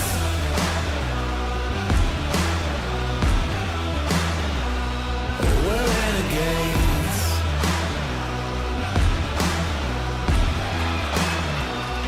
We're renegades. Listen up, listen up. Hits the first pitch down the right field side. That's going to be it. Touching third and coming home is the winning run, Carson Croca. Give a RBI double to Blake Hansen. And the Highlanders walk it off and win by a score of 10-9. We're renegades. Hello and welcome back into Centex Sports Network. Jalen Gillis still here live at Big 12 Media Day here at the Star in Frisco, Texas, joined by Rocky Miller. And we've got another special guest here at the table with us. Yeah, we got Mr. Roe Parrish in the building. A man that wears many hats, as we talked about here off the air, man. But what's going on, man? Appreciate you coming, stopping in, talking with us. I'm coming over here to take over y'all interview, man. I'm coming, I'm dropping in. I got Big Neely from Colorado over here showing love, already welcoming me in. Like, y'all rolling out the red carpet. I appreciate y'all for having me on. No, sir, man. No problem, man. So tell us a little bit what you've been working on here as of late. All right. You said, a man of many hats. Indeed. So I appreciate everybody, number one. So hold up. This is audio, but this is also visual as well. So I'm looking at this camera right here. So this is what we're doing. The camera is right there. So this is what I've been doing, just in case you don't know, world-renowned, internationally known, but of course, locally accepted. Your man, Ro Parrish, you are now rocking with the best. You can catch me on CBS Texas in the mornings. Shouts out to Madison. Shouts out to Carmen, my lovely ladies, the first ladies of CBS in the morning. So that's where you can catch me. If you ain't seen me before, you might have seen me back in the day on NBA TV. You might have seen me on NFL Network. You might have seen me on ESPN. You might have seen me on 120 Sports. You might have seen me a lot of different places. You might have seen me on Fox Sports Southwest back in the day when I was doing my thing with the Dallas Mavericks. You know, you might have seen me DJing your favorite party somewhere in the Metroplex or somewhere else in the U.S. You never know where you might have seen me. Like, you might have seen me on social media. You might have seen me with Prime one time. You never know, but the chances are you have seen me somewhere. Hey, you know, Ro, as you were explaining us where they could catch you, you really represent the culture in many different spaces, all bro. times. And that's what I always appreciated about you. So what are you doing here at Big 12 Media Day? Man, I had to pull up, and show out. You know, I live right down the street right now, so I'm like, why don't I pull up and see what's going on at Big 12 Media Day? Because, you know, the first day is cool, but we all know why we're here. We all know why we're here. Let's not get it twisted. Let's not get it misconstrued. Everybody want to pull up to make sure they see and hear what Prime has to say on day 2. I mean, let's keep it above. I got love for the Big 12 and everybody that's here, TCU, Baylor, Oklahoma State. We can go down the list of all the teams here, but people want to hear what the absolute GOAT has to say when he steps in the building. Hey, and speaking of Deion, have you been in contact with Deion while he's been on his sabbatical?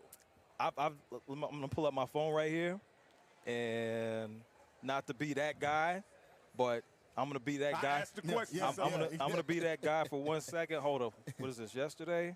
Oh, here it is. So that's you can see what that says right there. And I just sent him a little something, and you see the response. So to answer your question, yes, I'm frequently now. I'm not gonna sit here and be that guy that fronts and be like, oh yeah, I talk to Prime every day. No. That's not the type of relationship that we have. I love Prime to life. He has done so much for me personally and professionally. So I respect our relationship, and I respect his position as head coach. He made that very clear for me a couple of years ago because I was asking him, I was like, Prime, we still going to be able to do this? He's like, dawg, I'm a head coach now. And I was like, you know what? Say less. I was at his crib, and we were hanging out for a second at the ranch, and we were just chopping it up. But no, Prime is my guy. Anything that Prime does, I am down with it 1,000%. I'll say this, I have never heard anybody that actually knows Prime, say a bad thing about him. Now, people on the outside, people going to talk all day. But anybody that, actually knows him, dog, I love when I see his former teammates. When I'm out somewhere, Prime, he might not be nowhere to be seen, but I might say, hey, my name is Ro Parrish. I work with Prime. And as soon as I say that name, as soon as I say it, their eyes light up, man. Prime is the best. We have a contributor on Jalen's show and a good friend of mine, actually my best friend in my wedding, who comes on Jalen's show weekly by the name of Wayne Walker. He has a very close, they were in the same draft together, so and they also were former track guys as well. And so he has a very, he's known Deion for 35 years, and that's the same thing he says about it. He said if you know him, you'll love him. All the stuff that you see in the media, things people say, that doesn't truly represent who he is as a man and who he in his true character. He's a showman for sure. Oh, for sure. Yeah, for sure. But he's a much better person, is what they say. No question. And I like what you said. He's a showman because I'll tell you this. I grew up idolizing Deion Sanders. Went to DeSoto High School. Shouts out to the Eagles in DeSoto. And they called me Baby Deion. I'm wearing number 2. I had the headband around my neck. I had the bandana. I'm Prime. I played deep, all that. So when I got the opportunity to meet Deion a couple of different times, I was disappointed every time. And I'll tell you why. Because when I met him, I met Deion. I'm expecting to meet prime time. And he'll tell you, I mean, he's talked about it on the documentary. Everybody knows prime time, but only few know Deion. So every time I saw him somewhere, it was a very secluded, recluse moment, and he was quiet. Hey, good to meet you. And I was like, dawg, where's the flash? But then later on in life, when I had the opportunity to basically audition on his show on Game Day Prime on NFL Network, I showed up, I showed out, I let that mouthpiece go, and he was like, "Oh well, hold on." And then I was like, "Yeah, I'm from DeSoto." He's like, "Oh, you from the crib?" Because at that time, he was living in Dallas and Cedar Hill, so he was like, "Oh, dog, no, you him." So after the show, I was like, "Hey, how you think it went? You think I'll get an invite back?" He said, "Dog, whose name is on the show?" And if you don't know, the name of the show was Game Day Prime. And the rest is history. I took that baton and he set me up, and I was the DJ on the show for 2 seasons before they changed things up, and then he came to start coaching. So you will not ever hear me ever say anything negative about Prime. I love that man to life. No, absolutely. Hey, and it's funny that Jalen is the host of Centex Prime time. The influence never stops, man. The influence never stops, man. And I'm definitely glad that Dion is getting his flowers. I feel like I'm kind of in between 2 generations of the older generation who sees prime time as the absolute GOAT, and the new guys who, they might think Justin Jefferson or whoever the new guy is now, that, he's the best player ever. So I'm glad to see him getting his flowers. Since we're talking about him, though, what do you think about the Buffs this year, the Colorado Buffs? This upcoming season, Shedor's gone, Travis is gone, a new crop of players are in. What do you think about this team, man, and what they can accomplish? I mean, ultimately, we've seen even when Shedor was there, it came down to what the players in the trenches are going to do. Offensive line play, defensive line play. We saw the defense kind of turn the corner last season and start to make plays. And we also saw the offensive line come together. But now what's going to happen? Cash Cleveland leaves. He now plays for Texas Tech. That was the freshman center that came on late. He was amazing. And who's going to be your quarterback? You got Caden Salter. Number one, shouts out to Caden Salter. I played with his daddy, Kenneth Salter. I know his mama, Misty Salter. We all went to high school together. And I'm so elated to see Caden come to Colorado along with his brother as well. So you have the Salters there. And I sat next to Caden on the way back from the bowl game. That's another story for another day. and then you have Juju, who comes in, who was, on social media, handed the keys from Shedor, comes in as a highly touted recruit. He can do everything. We've seen him win. He has the swag. He has the game. But the question is, you have a true freshman versus a seasoned player who comes in. So who is going to actually take the reins of the quarterback position? I think once we discover who's going to take the reins at quarterback, we'll have a better idea of how the team is going to play. But, I mean, that Prime is always going to bring in the athletes. You have Marshall Faulk on the staff now as a Hall of Famer. You have Warren Sapp there. You have the tutelage of all these NFL veterans who have played at the highest level to instruct. Hall of Famers. Hall of Famers. Gold Jacket Boys. First ballot Hall of Famers. You have all this NFL experience on the coaching staff to give the knowledge to these young athletes. As you talk about the quarterback situation, I have to ask you, you've been knowing Prime for so long, you probably knew, I don't think you can be friends with Prime without having some relationship or contact with his children. I just think he's that kind of guy. He's always been a hands-on father. So you've probably known Shedor and Bucky and Shiloh and the girls for a while. How was it for you as a friend of the family to sit back and watch Shedor get passed over round after round? Man, in this past draft, it was tough for me, and again, I'm always going to be extremely transparent. I'm not going to sit here and act like I know Shedor or Shiloh super well. I know them through their father. Now, let me just veer to the side for a quick second. So the first time I hung out with Prime, and I say hung out loosely, I came to the school that he had, and the first thing he did, this is after our audition, and we knew each other from working on the show. I go to meet him at the school just to, catch up. And, the first thing he does to me, he walks me into school and he points me right at Shiloh. He said, "Talk to this dude. Talk to him, dog." And he walks off. So Prime leaves me with Shiloh. Shiloh's probably in 8th grade. And, Shiloh always gives Prime problems. But the first time we really kick it, he leaves me with Shiloh just to talk to him. And Prime walks off. So I'm just left with Shiloh Shiloh doesn't know me from anybody, but I'm sitting there trying to talk to Shiloh like, man, what's going on? But anyway, all that to be said, back to your original question, I absolutely hated to see what happened with Shedor. And I hated to see it on a professional level, but on a personal level, knowing the alpha male that Prime is and how he has basically turned everything that he's touched into gold. He's always done things his way, and there's a lot of people out there that don't like that. And he raised his kids to be God-fearing, to be confident, and not to ask nobody for nothing, to go and take things. Like, if you want it, go get it, go take it, show up and show out. And there are people, in my opinion, in my opinion, my words, in the establishment that saw that and they didn't like that. So they wanted to put Shedeur in his place. And essentially, on that moment with the draft they did, however, as we've seen, as he's gotten to Cleveland, he's doing his thing. And, I mean, he's in prime position, and I say prime position on purpose to, be the starter. Now, will he be the starter on opening day? We don't know. However, he is a very, very great shot to have that starter, that QB1 title right next to his name. The thing that has impressed me, Ro, is that even though it was tough for me as a Prime fan and as a Shedeur fan, and to be honest with you, as a fan of the Sanders family, to watch what happened that weekend. Right. But I'm even a bigger fan now because I saw how the family and I saw how Shedeur responded to what was a really a public humiliation attempt. Absolutely. Right. And I'm just so ecstatic with the class and dignity that everybody in the Sanders camp has responded with. There's been no crying. Nope. There's no begging. It's just work.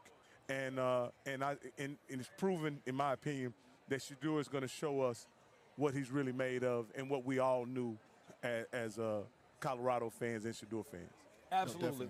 Listen, I have no doubt, and, when it comes to his acumen on the field, off the field, and me and Prime have had private conversations about Shedeur. I mean, I remember I was actually at the house moments before, probably a couple of days before they actually made the announcement that Shedeur was going to join him at Jackson State. Because as you know, before he had committed to, Florida International? FIU. Yeah. He had committed to Florida International. And, this is when I was living in Atlanta, and I was, at times driving from Atlanta to Dallas. So I would be like, hey, Prime, I'm about to pull up at the crib. I'm going to stop through. So we would, have these conversations. He's like, dog, this is going to be the first time in over 50 years a head coach in college football is going to have his son playing with him at the quarterback position. And just to hear him tell me that before the masses knew, I was just like, dog, that is amazing. It's one thing for, a coach to have his son, but we're talking about Prime here.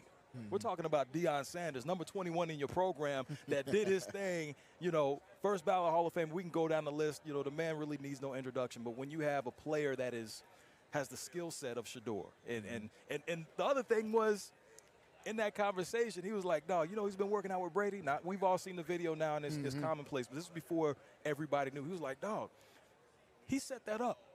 I didn't have nothing to do with that. I was like, wait, what?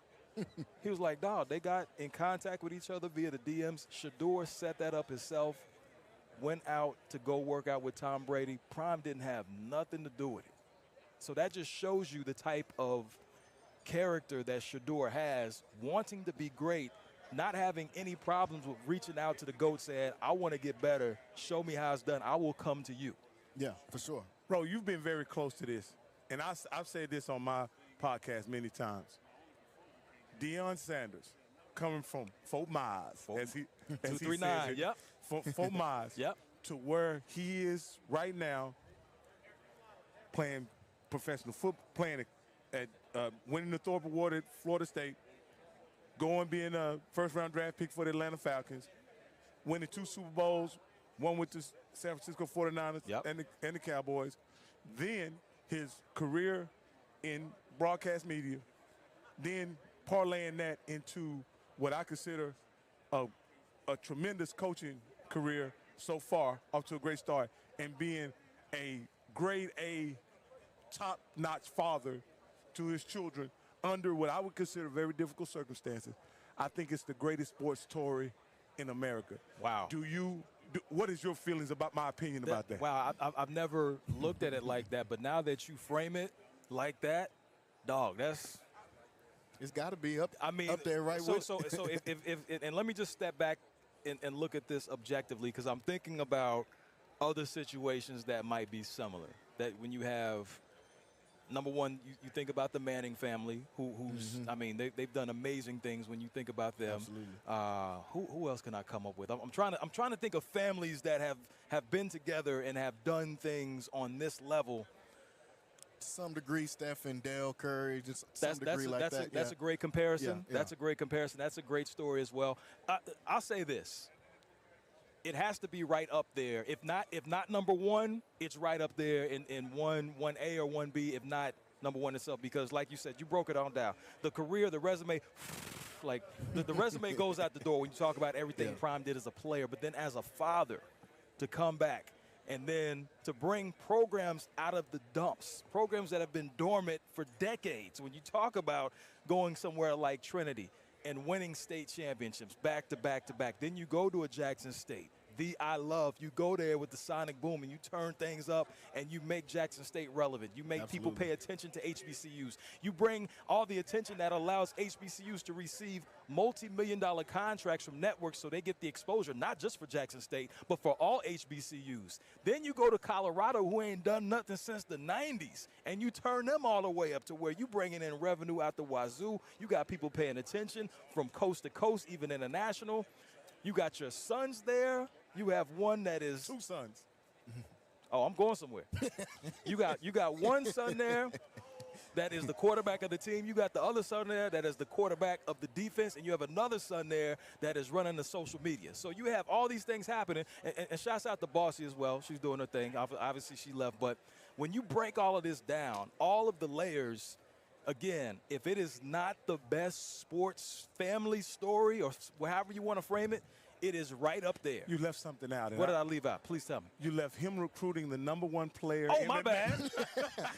You know what? My bad. My bad, because I was keeping it right with family. But if you want to bring it because Travis is extended family. Part of the, no. Part of the story. You're absolutely right. I was framing it with just the Sanders last name. But if you factor in Travis Hunter, who basically Prime says is his extra son, I mean, you got to include that, dog. Because he, you know, that, in my opinion, is what he did to disrupt the marketplace in college athletics when he got Travis to go to Jackson State. Travis goes to Jackson State. He's promised to be a two-way player. Right. He gets the job in Colorado. He makes Travis a two-way player, made promises. And what does Travis do with the opportunity? He wins the Heisman Trophy. Could have been he's the number 2 pick in the draft. When you start writing these storylines out, there's no writer, director, producer in Hollywood that's gonna write this story, man. Like let's keep it a buck. I mean, nobody's writing this story. Yeah. And if it is, it's a fictional story about somebody that we don't believe exists. Right, exactly. Nah, I mean, but Travis Hunter, and again, apologies for leaving him out. I shouldn't have left him out, but there are so many stories, and that is just the top. That's the headline. There are so many other young brothers and sisters that Prime has touched that work under him, whether it be his assistants, the training staff. There's so many people that he's touched individually, and he's helped them elevate so they can dominate. And another aspect that I left out when I was saying it, like he literally transformed sports media with Jackson State, what he did at Jackson State, and then carrying it to Colorado. Like I say, I just think it's the best American sports story ever. I just think if you know, I think what Archie did as a father, raising 2 top-notch 5-star blue-chip quarterbacks, no doubt. But I think it kind of stops right there. You can say Prime's story is so much bigger. And the thing is, Prime's story is still being written. Still going now. It's still being written right now. You could put a national championship at some point in this story. You definitely could do that.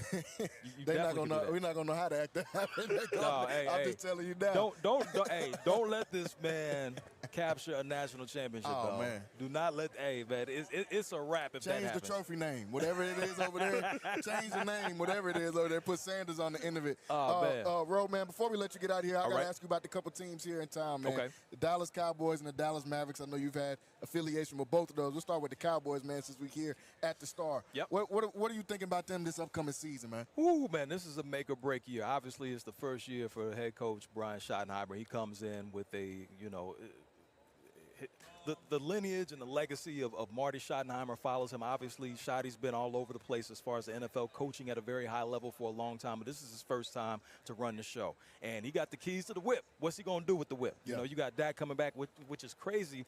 He is the longest tenured Dallas Cowboy player right now. 10 years he's already been there. So the question is going to be now, you bring in Pickens, which gives him another weapon. Offensively, are they going to be able to keep up? I mean, this team still managed to win 7 games last season without their starter for the majority of the season. So offensively, they should be cool. Now, the offensive line, you got to figure some things out. You got the wall of Tyler there. You know, who's going to be able to come in and play. Offensively, we know they should be legit if everything checks out. Running game, there's still some questions there, but when you have CD, you got Pickens, and you have Dak, you should have an opportunity to score consistently offensively. The questions for me are mainly going to be on the defensive side. So I don't know what's going to happen with Micah Parsons' contract. Maybe I know something I don't. First things first. He's going to get paid. That's what I know. That's the thing. It's like, but when? When is he going to get paid? Well, I say this. Jerry has historically, in these situations, waited to the very last minute. Right. And I don't think it's going to be any difference. I think, you know, just to understanding the economy of the NFL, I think that first revenue check from the TV revenue check appears either mid-August or late August, and I suspect that some of that will be going. Man, Jerry don't need to wait on a revenue check, man. He need to write that joint right now. Listen, man. That's the problem. Waiting too long. But and hey, waiting too long. Shouts out to my man Fat Joe. Yesterday's price is not today's price. And he figured that out in real time. Could have signed him at the end of the season. Myles Garrett gets paid. All these other guys get paid. Now, yesterday's price is not today's price, for sure. And to add on to that, T.J. Watt still ain't been signed yet. So I'm paying close attention to that. So once he gets signed, that's going to do, especially if they wait until T.J. Watt gets signed, that's going to do nothing but drive the price up even higher. Yeah, definitely. Man, Ro, you've been the interviewer, the highlight of our day, man. Man, I appreciate that. Sure. That makes hey, listen. Thanks for you coming on. Hey, you always want to show up and leave something better than what you found it. Absolutely. So I'm glad I got to pull up. And by the way, Summer League's coming up. Talked about the Cowboys, but the Mavs. Looking forward to seeing Cooper Flag. The debut is Thursday night. Mavs, Lakers, I will be in the building. Bronny versus Cooper Flag. Bro, what? Man. I did not stutter nor stumble. I will be in the building. Last year I got a chance to go out during Summer League. It is a fabulous time in Vegas that time of year. Yes, it is. It happens to usually be scorching hot that time of year. You're not wrong. That means that, but basketball's inside, and Vegas has plenty to do at night. Oh, so, you know, it's not a bad time. Where can everybody find you, Ro? Oh, okay. On your social media handles and of course, anywhere else you want to point them to. It's all the same on every social media platform, all connected, ROPARRISH, Ro Parrish, whether it be on social, on Twitter or X, whatever you call it, IG, Facebook. I'm not on the what's the other one? The Tiki-Taki. I'm not on that one. Somebody's probably gonna steal my profile name, so I ain't gonna be able to get it anyway. But yeah, that's where you can find me. Or you know what? Pull up on me in person. Hey, I'm here all the time. And baby, like someone I know says, I ain't hard to find. Absolutely, folks. Y'all heard it here first, man. Ro Parrish live from Big Tub Media Day here at the Star, man. We're gonna be right back here on Centex Sports Network. Stay tuned with us as we'll bring some more to you. Big box prices draining your wallet? Not at RJ's Bargain Center. We've got the same new appliances, refrigerators, washers, dryers, ovens, at a fraction of the cost.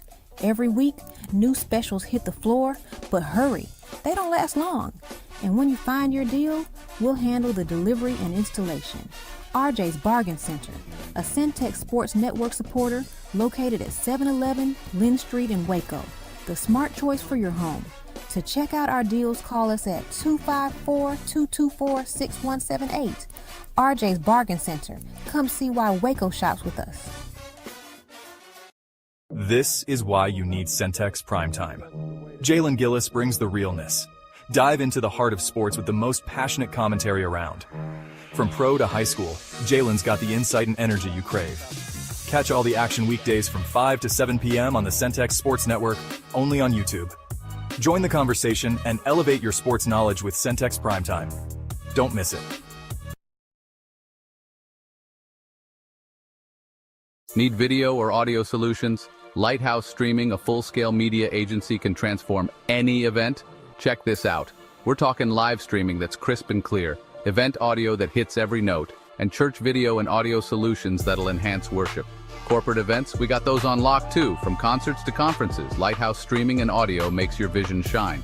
Book your appointment now at lighthousestreaming.com or call 254-252-4206 for a free consultation. Let's elevate your event and light up the stage. What's up, everybody? My name is Jalen Gillis. You may know me from Centex Sports Network. We're starting a new platform, Recruit 254. Our mission is to highlight the amazing student athletes of 254. So if you're in the Waco, Killeen, Temple, Mart, Marlin, or any surrounding 254 areas, follow this platform and join the movement. Recruit 254. 254, let's run it up. We can't be the guys that's going to be timid and not knowing what's going on. You play hard, you play together. I mean, that's all we ask. This is what we all have to do. Be locked in, focus, just be disciplined, all right? Now I feel like Kyrie, I'ma have to take the shot. If they tryna call me dog, I gotta hit the block. Started from the bottom, but we made it to the top. And I told them time is money, that's why I don't ever stop. I got my black hoodie with a rollie on, eating pasta like Corleone. I don't got time for no fake boy. If you got the money, gon' show me some. I got 2 whips and I'm self-paid. Never got help, bro, I'm self-made. Started from the bottom, but we made it to the top. And I told them time is money, that's why I don't ever stop. Hey, what up, say?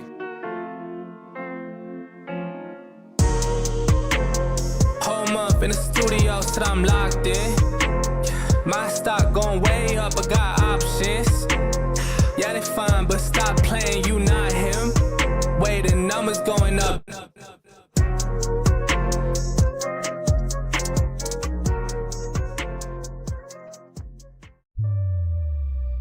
I've looked back at MCC with all these kids coming out here, these men and women starting their lives out here, starting their dreams and their visions of what they want to do for their family. It's the foundation for our community. The plan is to go win. Yes, sir. Our girls set a goal that they wanted to win a national championship. They wanted to win a conference championship. That's been on the table from day one. And now we put ourselves in a position to do that.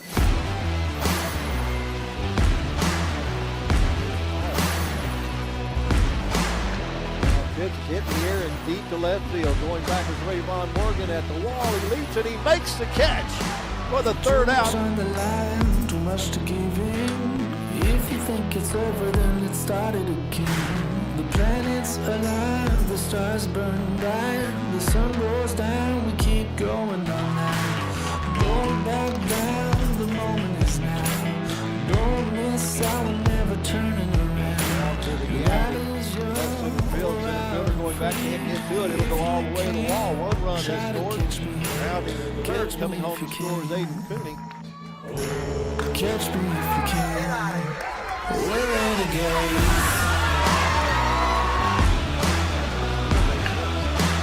It's this one here in right field. It is treetop call and over the wall. We're renegades.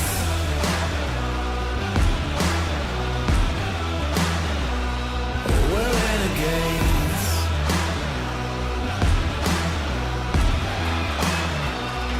We're renegades. Listen up, listen up. Hits the first pitch down the right field side. That's going to be it.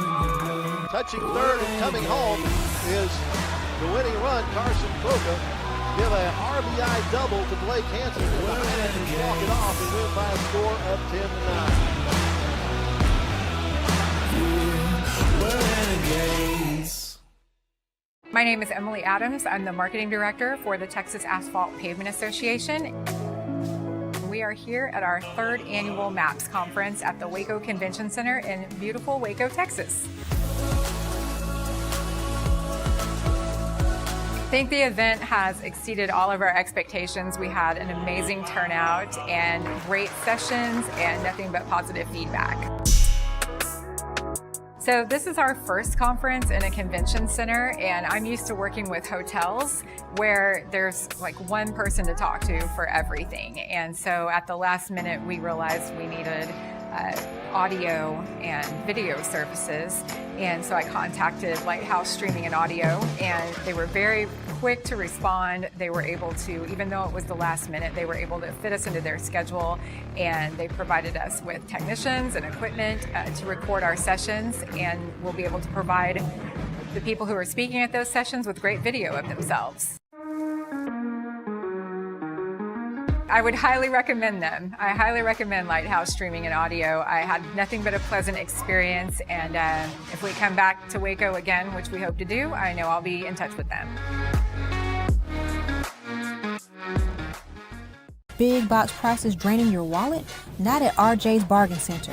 We've got the same new appliances, refrigerators, washers, dryers, ovens, at a fraction of the cost. Every week, new specials hit the floor, but hurry, they don't last long. And when you find your deal, we'll handle the delivery and installation. RJ's Bargain Center, a Centex Sports Network supporter located at 711 Lynn Street in Waco, the smart choice for your home. To check out our deals, call us at 254-224-6178. RJ's Bargain Center. Come see why Waco shops with us. This is why you need Centex Primetime. Jalen Gillis brings the realness. Dive into the heart of sports with the most passionate commentary around. From pro to high school, Jalen's got the insight and energy you crave. Catch all the action weekdays from 5 to 7 p.m. on the Centex Sports Network, only on YouTube. Join the conversation and elevate your sports knowledge with Centex Primetime. Don't miss it. Need video or audio solutions? Lighthouse Streaming, a full-scale media agency, can transform any event. Check this out. We're talking live streaming that's crisp and clear, event audio that hits every note, and church video and audio solutions that'll enhance worship. Corporate events, we got those on lock too. From concerts to conferences, Lighthouse Streaming and audio makes your vision shine. Book your appointment now at lighthousestreaming.com or call 254-252-4206 for a free consultation. Let's elevate your event and light up the stage. What's up, everybody? My name is Jalen Gillis. You may know me from Centex Sports Network. We're starting a new platform, Recruit 254. Our mission is to highlight the amazing student athletes of 254. So if you're in the Waco, Killeen, Temple, Mart, Marlin, or any surrounding 254 areas, follow this platform and join the movement. Recruit 254. 254, let's run it up. We can't be the guys that's going to be timid and not knowing what's going on. You play hard, you play together. I mean, that's all we ask. This is what we all have to do. Be locked in, focus, just be disciplined, all right? Now I feel like Kyrie, I'ma have to take the shot. If they tryna call me dog, I gotta hit the block. Started from the bottom, but we made it to the top. And I told them time is money, that's why I don't ever stop. I got my black hoodie with a rollie on, eating pasta like Corleone. I don't got time for no fake boy. If you got the money, gon' show me some. I got 2 whips and I'm self-paid. Never got help, bro, I'm self-made. Started from the bottom, but we made it to the top. And I told them time is money, that's why I don't ever stop. Hey, what up, say? Whole month in the studio, so I'm locked in. My stock going way up, I got options. Yeah, they fine, but stop playing, you not him. Wait, the numbers going up.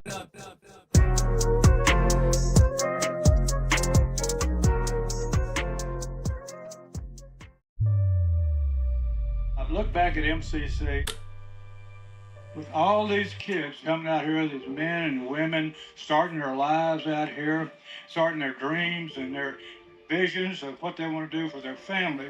It's the foundation for our community. The plan is to go win. Yes, sir. Our girls set a goal that they wanted to win a national championship. They wanted to win a conference championship. That's been on the table from day one. And now we put ourselves in the position to do that.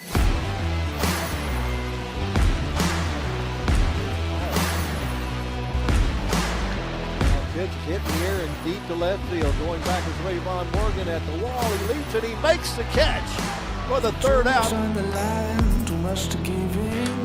If you think it's over, then let's start it again. The planet's alive, the stars burn bright, the sun goes down, we keep going all night. Don't back down, the moment is now.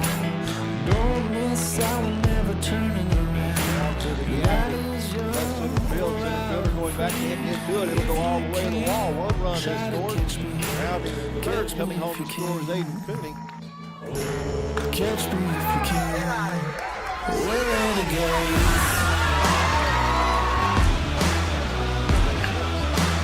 It's this one here in right field. It is treetop call and over the wall. We're renegades.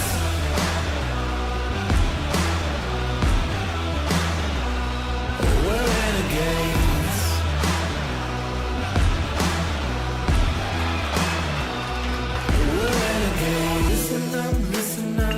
first pitch down the right field side. That's going to be it.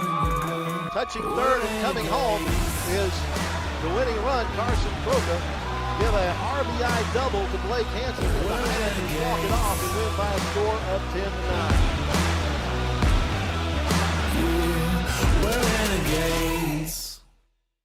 My name is Emily Adams. I'm the marketing director for the Texas Asphalt Pavement Association. We are here at our third annual MAPS conference at the Waco Convention Center in beautiful Waco, Texas.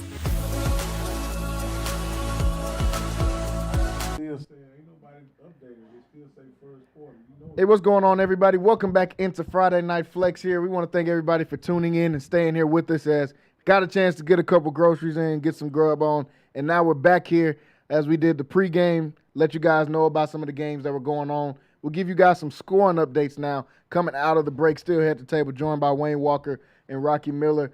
Let's look at some of these scores, fellas, on what has changed since we left out the room last. One thing that hasn't changed, University still down against Killeen Ellison. Right now it's 33-16. They're getting near halftime. Are we kind of surprised by the outcome of University? I mean, it started off 21-0, so I guess it is getting better. They're scoring the ball, but they haven't been able to stop Ellison so far. And if they lose the game, Brenham is pretty much going to win. They're up 42-14. They'll be tied for district champ, but they'll have the tiebreaker because they have the head-to-head win over them. So University will be district champs, but it won't be the outright district championship if the game stays the way it does now. Y'all surprised by what we've seen so far from University and Killeen Ellison going the way it is? Of course we are. I mean, you would think that that would motivate you to go out and outright win the district championship. And with the playoffs coming up, you would want to go out and complete the deal and roll into that with a victory. I mean, now that changes the whole course of everything once you go out and you lose, because now you have to refocus when you should have been focused from the beginning. Mm-hmm. If you go out and play a game like you played against Brenham, you have no problem going in and winning a game like that. Yeah. And the expectations are just expectations until they're fulfilled. And if you don't fulfill them, then that's on you. And I don't know if you want to blame the kids, you want to blame the coaching staff, but it's got to be a combination of both. I think everybody shares a little bit of blame when you come into a game like this. As we talked about in pregame, you're supposed to win a game like this. Everyone is expecting you to win in a game like this, but you still got to go out there and play, and you have to execute right now. Just haven't had that execution. Rob, what do you think about University down against Killeen Ellison right now, 33-16? Look like they're in the middle of a buzzsaw. You know what I mean? They've traveled down to Killeen. I think they may have been feeling themselves quite a bit, and only to realize that in order to win these games, you got to play. You can't just show up and get a victory. As much as a team would want to do that, and being the top team in the district, you got a target on the back. Essentially, University is a team that a win against the top team in the district kind of makes a team season. Yeah, you know what I mean? Yeah. And so, with that being the case, even if they're able to pull this out, they're going to be in a dogfight for the rest of their game. So, I'm not going to completely rule them out the possibility of winning this game. But when you look at it, it's 33-16. That's a 17-point difference. They score one more touchdown. They're 2 scores down, and this is a ball game. So let's just see how it unfolds, Jalen, and see if University can somehow fight their way back into this game. Yeah, the U-Dogs down right now. As you said, still plenty of time left into this game. Will they fight back? Can they fight back is going to be the question. We know they're going to be in the playoffs. Both teams are going to be in the playoffs as even Ellison has solidified their spot as the 4th-place team in this game. But this is not the way you want to go into playoffs if it does end off in a loss, because it's kind of a letdown from all the high that everybody had last week of beating Brenham and giving Brenham their first loss on the season. You pretty much win the district championship once you win that game. So you don't want to go in with the letdown. Still plenty of time left in that game. At halftime, your Waco High Lions, man, is 19-16 Waco High only down by 3 points going into the locker room. They've got a great chance to be able to come out and get that what has been very elusive first win of the season in their last outing of the season. You give Waco High, you gave them a puncher's chance before the game started. They still got their same puncher's chance, in your opinion, going into halftime only down by 3. But I'm going to be honest with you. I'm surprised that they're going in down. I think in the situation where you're playing at home last game of the season, trying to get your first victory, you want to go in at halftime up. What I'm fearful of is you can have one bad thing happen to you, one bad thing happen, and then you could potentially get into that same loser's mindset. And so if they are down going into halftime, Wayne, I think something good is going to have to happen really early or the inevitable could probably set in, that old loser's mentality. Well, if you go in at halftime and you receiving a second half kickoff, then you're good. But if you're going in at, especially at home, when you're at home, you want to go up. Like you said, you want to go into halftime and you want to be up at that point. But if you're down and you're receiving the second half kickoff and you go down and you do something with it, then everything is solved. But you're at home. You're at home, man. When you're at home, man, you want to do miraculous. And it's the last game. So, like you said, next season starts tonight for Waco High. Mm-hmm. Yes. So you want to start that off at fast pace, and you want to go out and you want to get a victory, especially a team that's has the same record as you, I believe.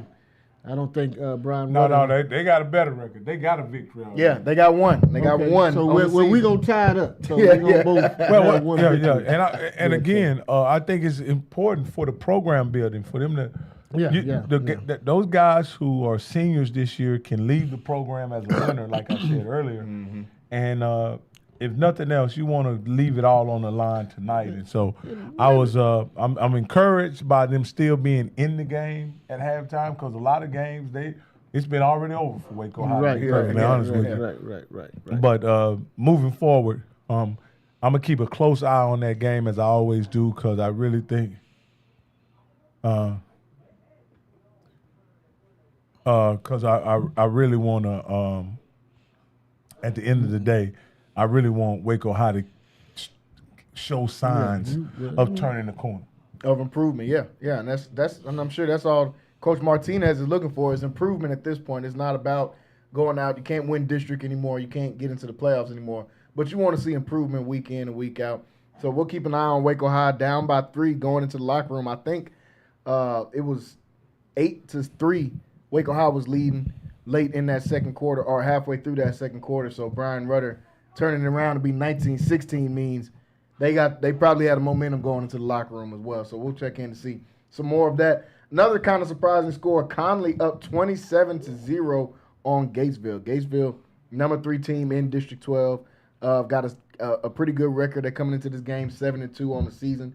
Connally, pretty much the opposite, only 2 wins on the season, winless in district. And they're showing some of that fight that Rocky was just talking about Waco High, saying, hey, it's our senior year. We're not going to make the playoffs. We're not going to win district at this point. But what we can do is come out and play our last game on the road together as a team and come out with a victory. So far, it looks like that's what the Cadets are on their way to doing. Robinson is up 26-0 on China Spring. La Vega doing what we pretty much picture La Vega doing. They're up 28-0 on Lorena. Not even going to play around with those guys. China Spring and Lorena both losing. If they both lose, I believe China Spring will get their last spot in the playoffs and get that 4th spot between them and Lorena. Lorena, the only way they could get it was winning this game against La Vega, and we all know that's a pretty tall task for them to try to come out and do. Whitney up 28-14 on West at halftime. Maypearl and Grosbeck tied up 14 apiece at half. Grandview with the big lead, 35-7 over Mahia. Fairfield, team we talked about earlier. And shout out to CJ Custom Shorts in the comments. He said, go Eagle Nation. I know he was talking about, that's when we were talking about Fairfield right before we got off here. Fairfield taking care of business up 28-7 on Crockett, close to closing out an undefeated season. Dieball and Teague, 16-6 lead for them in that game. Academy up 20-3 on Cameron Yo. Troy and McGregor. Troy's up 14-6 on McGregor. Clifton in the battle with Brady right now, 7-0 at halftime. De Leon up 12-7 on Hamilton at half. Dawson up 26-0 on Italy as they get near halftime. Valley Mills at half up 12-6 against Rio Vista. Crawford against Rosebud Lot. Crawford with a 7-3 lead on Rosebud Lot. Marlin and Moody. Marlin is leading at halftime. It's a big game for Marlin as they're trying to keep their playoff hopes alive as well. We got a chance to go and watch that Marlin team up close and personal. I think they're a lot better than what their record has shown throughout the year. It'll be big for them if they can beat Moody tonight. Riesel and Bruceville Eddie. Riesel up 20-8. Bremond up 41-0 on Frost. Chilton up 62-0 on Meridian. Those are two teams we didn't get to talk about in the pre-show, but two teams that I think are going to meet again, probably in regionals and play. Chilton's only loss on the season is to Bremond. Bremond's undefeated. I think the number 2 team in the state in 2A Division II. I think these are two teams that can go pretty far, Wayne. I think they're cream of the crop really in 2A Division II. Chilton and Bremond. I can see if they find a way to avoid each other, man, they can go as far as their quarterbacks will take them because both of them have great quarterback, great running back room at both schools. Bremond on their way to another undefeated season once again. If they match up again, would you give Bremond that upper hand over on Chilton, even though they're both two really great schools? They district rivals, but I would give them that upper hand, and I'll give them that upper hand because they already beat them. Yeah. So it can be done. But then you also have to give a little praise to Chilton, whose program has grown over the last few years as well. So it could be a good one as like I said, as the weather changes and we get farther along in the season. Some teams get better, some teams get worse, and it could be an injury or it could be inclement weather. It could be numerous things that change the complexity of those ball games. So we'll see. We'll see what happens because I'm like you. They probably will meet up. I think when they get to regional, by the time they get to regional, they're going to meet up again, and that'll determine who's going to be the representative out of Central Texas between Bremond and Chilton. But both two really good schools, two teams that I'm excited to see in the playoffs because every week has looked like it looks right now. Bremond up 41-0 on Frost. Chilton up 62-0 on Meridian, but neither one of those teams playing around. Goldwaite up 19-0 on Mart. That was a kind of surprising one because Mart, the last 3 or 4 weeks, has really turned their season around and kind of got back to the Mart football we were used to, coming out trailing 19-0 out of halftime, though, against Goldwaite. Hubbard and Wortham's up 16-0. Live Oak, as we get to the lower levels, Live Oak 47-0 on Bishop Riker. Blum losing to Milford 54-20 in that game. Aquila up 32-0 on Abbott. Coolidge got a 44-8 lead on Penelope. Maid takes out Jonesboro 51-6. Bluffdale beats Copperell 66-16. Mount Calm up against Bynum 38-24. Oglesby wins over Avant 59-8. Vanguard up 52-30 on Plano Quorum. And Valor Prep gets a win over Wichita Christian 62-0. So those are some of the scores going on around the Central Texas area. Some surprises, some of them not so surprising. We'll definitely have to keep an eye on a couple of these games. We'll be checking in with Waco High to see how their game is going, to see if University is going to come out of halftime and have a little bit of more extra added pep in that step after Coach Foster is able to get on those guys in the locker room as well. So we'll keep checking in on those. But as you guys know, for those that watch on Friday Night Flex, we always like to get you guys ready for your Saturdays here and talk a little bit of college football. And we definitely have some big games coming up for this weekend. One of them will feature the jersey you see here next to me, the Texas Tech Red Raiders. They'll be playing game day, college game day out there in Lubbock for the first time in years. Number 7 BYU, undefeated on the year, taking on number 8 Texas Tech. Only one loss on the year.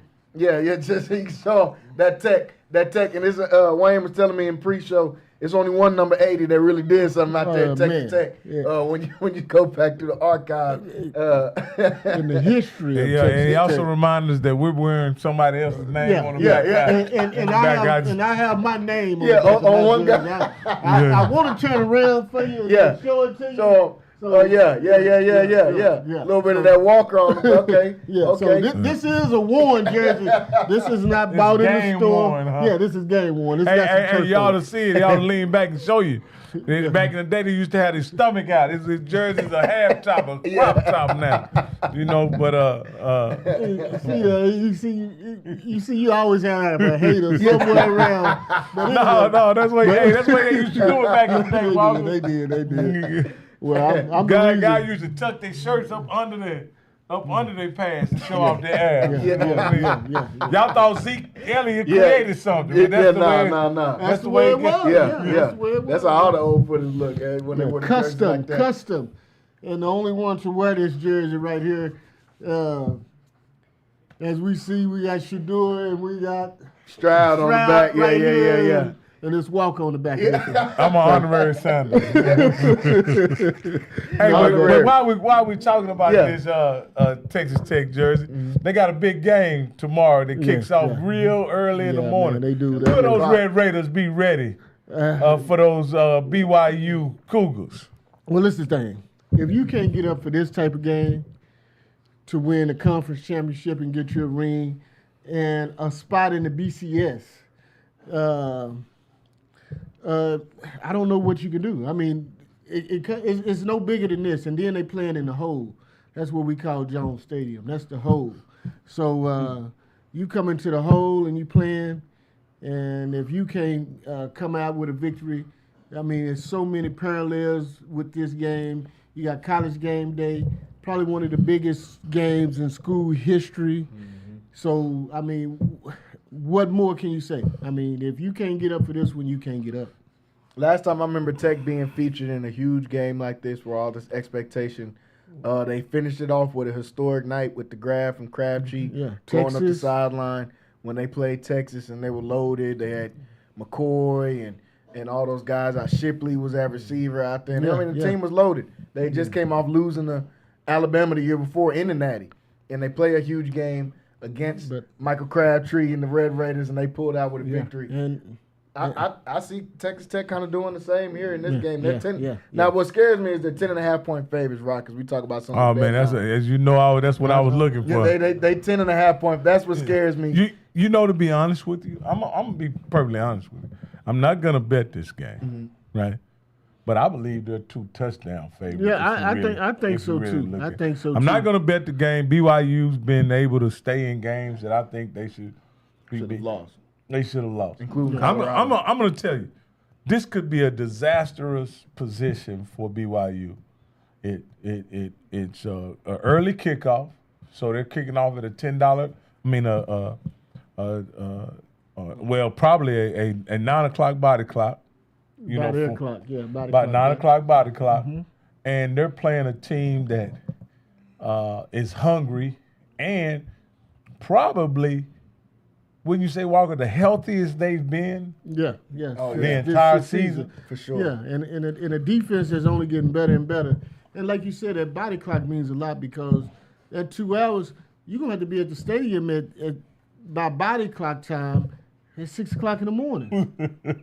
Yeah. Man, that does something to you.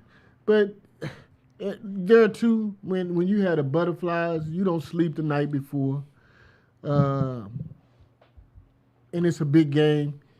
You ready to play. I don't care what time it is. You know, if it's 1 o'clock, 2 o'clock in the morning, you ready to ball if you're a baller. So we'll see. I think BYU will put up a fight, but I think my Red Raiders will come out. I think they will win by 14 points. I think this game kind of sets up really well for the Raiders for the Red Raiders in this situation. You're gonna be playing a team that they don't do a whole lot offensively. You know what I mean? Yeah. They pretty much vanilla. They pretty much gonna run straight at you, and they're gonna play. Again, I think in these situations, the teams that I'll compare these teams to are a BYU team and a Kansas team. Teams that pretty much run heavy, run first teams, whatever. Not a quarterback that's going to hurt you in the passing game or anything like that. And then they played, guess what? They played a team last week with a similar gameplay, similar profile, quarterback dominant running team. I think this sets up for I think they put belt. BTA is what we call it over in the SWAC. Belt to ass. Well, and here's the deal. If they can't put belt to ass in this situation, they should give up hope against teams like Georgia, Alabama, Ole Miss, all those guys. Because those are the type of teams. Those you can't. If you can't handle this BYU team, you can't handle. You don't belong in the tournament. In the big time. You don't belong in the tournament. So you got to go out and handle business, and I think we will. I think we will win by at least 14 points. If we don't, I don't want to do like TCU did a few years ago, get in the tournament and then go and get blew out. So, man, let's go out and play. And like I said, I think my Red Raiders will win. Yeah, I got Tech in this game, and it's largely because of two guys on their defense. One of them, a guy that me and Rock got to talk to, Big 12 Media, Jacob Rodriguez, one of the best linebackers, off-the-ball linebackers in college football right now. And then David Bailey, their big money transfer guy that everybody was making noise about coming in from Stanford and they're paying these guys. He was the start of that, of the Tech is paying these guys all this money. He was the first guy they went and got.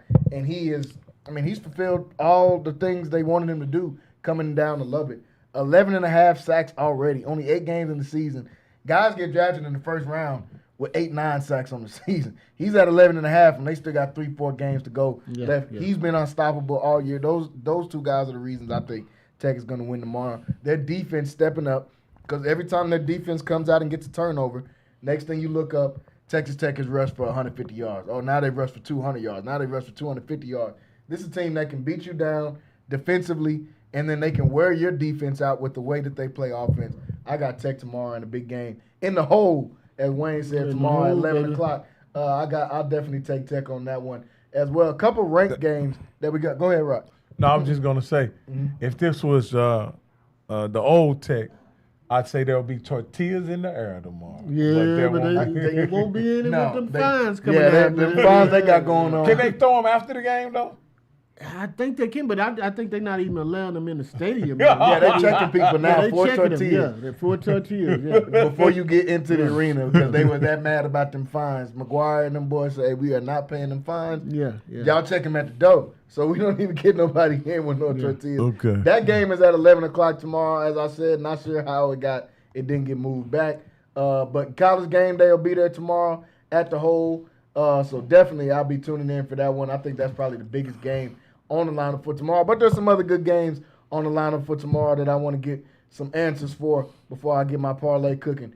One of them, the Aggies, it almost feels like a trap game. They're playing great. They're undefeated. They're number 3. I came on earlier this week and said I could see them. I would have petitioned for them to be the number 1 this is why they didn't get school. the early game. This is why they didn't get the midday game. Because they want the they got A&M and Missouri coming. So A&M is going on to Missouri. A&M is favored in this game. I like A&M in this game, but as I said, it almost feels like a trap game. You got to get on the road. You got to go all the way to Missouri. You're playing at Missouri. Missouri's home crowd has been great so far this year. They played great outside of them losing. I think it was Georgia early on in the season at home. Outside of that, they played great at home. Who do we see winning in this one? Wayne, I'll start with you. A&M coming in undefeated on the season. Did they stay undefeated tomorrow? I think they stay undefeated, but Columbia is a tough place to play. And Missouri, man, defense-wise has been on point. So, but I see A&M having more talent, and they are the better football team, and I think they'll come out on top. Yeah, I see this being a situation where it's going to be hard for A&M to lose this game with Missouri going into this game with a backup quarterback. I forgot Pribula is not playing. Okay. Going in this game with a backup quarterback, how many miscues, how many missteps is it going to take to keep Missouri in the game, less known them, pull it out. Again, you're right, Walker. This defense is going to be pretty tough for Marcel Reed and the Aggies, but I think they can but their defense is pretty tough. Yeah. And I like their defense against that backup quarterback, to be perfectly honest with you. And so let's look at, I think, this is a 7-point spread, I think A&M covers the 7, but it may be a 17-10. I mean, a 20-10 kind of games, 17-7 kind of game. That kind of cover. Are you betting this game? I'm thinking about it. I'm thinking about it. Me too. I'm thinking about it, going with the backup quarterback. With the backup quarterback, you got to take that points. I think that's a good opportunity, and they're better than Missouri at every position outside of running back. Outside of Ahmad Hardy, A&M is better. Missouri's defense is good. A&M's defense is top 5 in the nation probably. So I like the Aggies on this one. Even on the road, I like them in this game. That is at 2:30 tomorrow. Another ranked game, but I don't think it's going to be as much hoopla around this game because I like Oregon. They're playing against Iowa. It's a big game because Iowa's at home. Oregon, they've got one loss on the season to Indiana early on. But they're still the same Oregon team that was blowing teams out the first few weeks. I like them against Iowa, even though they're playing at Iowa, and I know Iowa's 6-2. But y'all, if any guys watch Centex Primetime, y'all know how I feel about the Big Ten. I think everybody sucks except for 3 teams. So I think Iowa is just one of those teams been beating up on Rutgers and Northwestern and all those schools, and they got to a 6-2 record. But I think it's kind of a fraudulent 6-2, and I expect Oregon to win in this one. Yeah. Do you expect them to cover tomorrow, Rock? 6.5 points, Oregon's favored by at Iowa. Yeah, I expect Oregon to cover. I think Iowa's one of those teams that they're going to play tough defense. They're going to they have a way of keeping the game close even early. But eventually the talent and the speed of Oregon is going to overtake Iowa, and I look for a late cover in this game, maybe a 31-20 cover or something like that. Yeah. Wayne, what do you think about this one tomorrow? I agree with Rocky all the way. Oregon is a better team, and even with the home field advantage, I just don't think that Iowa's going to be able to keep up. And like you said, I think they go out and they score points. And I think Oregon comes out on top.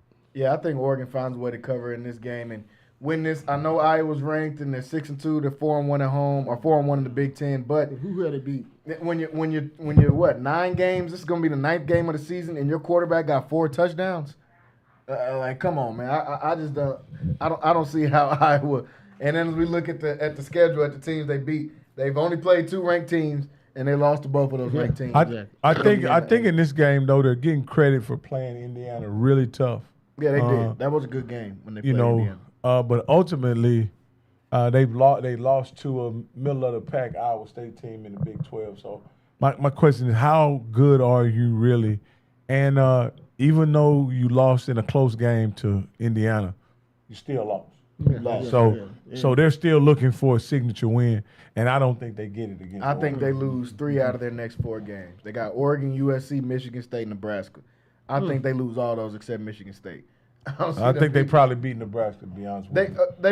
Nebraska's quarterback. Yeah, Raiola's out. Raiola's out. I was just looking at them playing on the road in Nebraska, but you're right, they playing without Dylan Raiola, Patrick Mahomes Jr., whichever one they want to call him. But I got Oregon winning this game. And tomorrow, I want to look a little bit at the Big 12 and some of their games that they have for tomorrow. First off, Rock, you're wearing this Shedeur jersey, so I got to ask you a little bit about Colorado, man. And I know we talk about them often on this show. And we talked about last week, there's coaching vacancies all over the place. Now Colorado being 3-6. If you lose a game tomorrow to a West Virginia who has pretty much gotten blown out by almost everybody they played, is that kind of just the bottom coming out from underneath this program and this season and what's going on so far with Colorado? No, the bottom already gone. Okay, I agree. The bottom in this season is already gone. I think if I'm Coach Prime, even if I doubt that they do, even if they could rip off the last 3 games, they probably wouldn't want to at this point, because that would mean if Juju is any good, that means you will potentially have to play him. That would kill his red shirt year in a bowl game. Yeah, and so that's what I think. I think this year, the rest of this season is really about getting Juju acclimated, finding out what it is he can do, setting him up for success next year. That's what this should be about. It's going to Morgantown as a true freshman. it's going to be tough. The best thing about this game is I think Georgia is a 6 or 7 hour drive away from, and that's where Juju's from. So maybe some of his people will be able to make the game. But at the end of the day, I'll even say this. Colorado is a talented team. They are a talented team, but they're not talented enough to play uninspired. They're not talented enough to make mistakes. So what's the problem? What do you think the problem is? That's what I want to ask. We always talk about Colorado. You know, they got this all-star coaching staff. They seem to recruit very well. What's the issue? What's the problem? The problem is that they have limited depth in the interior line, right? And what we found out is they have no depth in the secondary. Yeah. but see, and that's my problem, because if you a Hall of Fame DB like Prime is, defensive back should come at a premium, because you should want to play under a guy like this. You let some guys walk away last year that you had. So again, I forget where his Hood is playing, but Hood is playing well at Auburn. Only thing he had to do was pay Hood. Yep. So my point is saying this is, you let guys walk out of the program who contributed last year, who were part of some really big wins, part of your success, and you have to find a way to keep those guys in your program. You can't let – this is the worst thing you can do, Walker, is let guys who contribute walk out your program. Yeah. If they contribute, you can't – you got to find some way to balance the scales and get these guys some money. And I'm going to say this, and I think you have to do that because Travis Hunter got paid.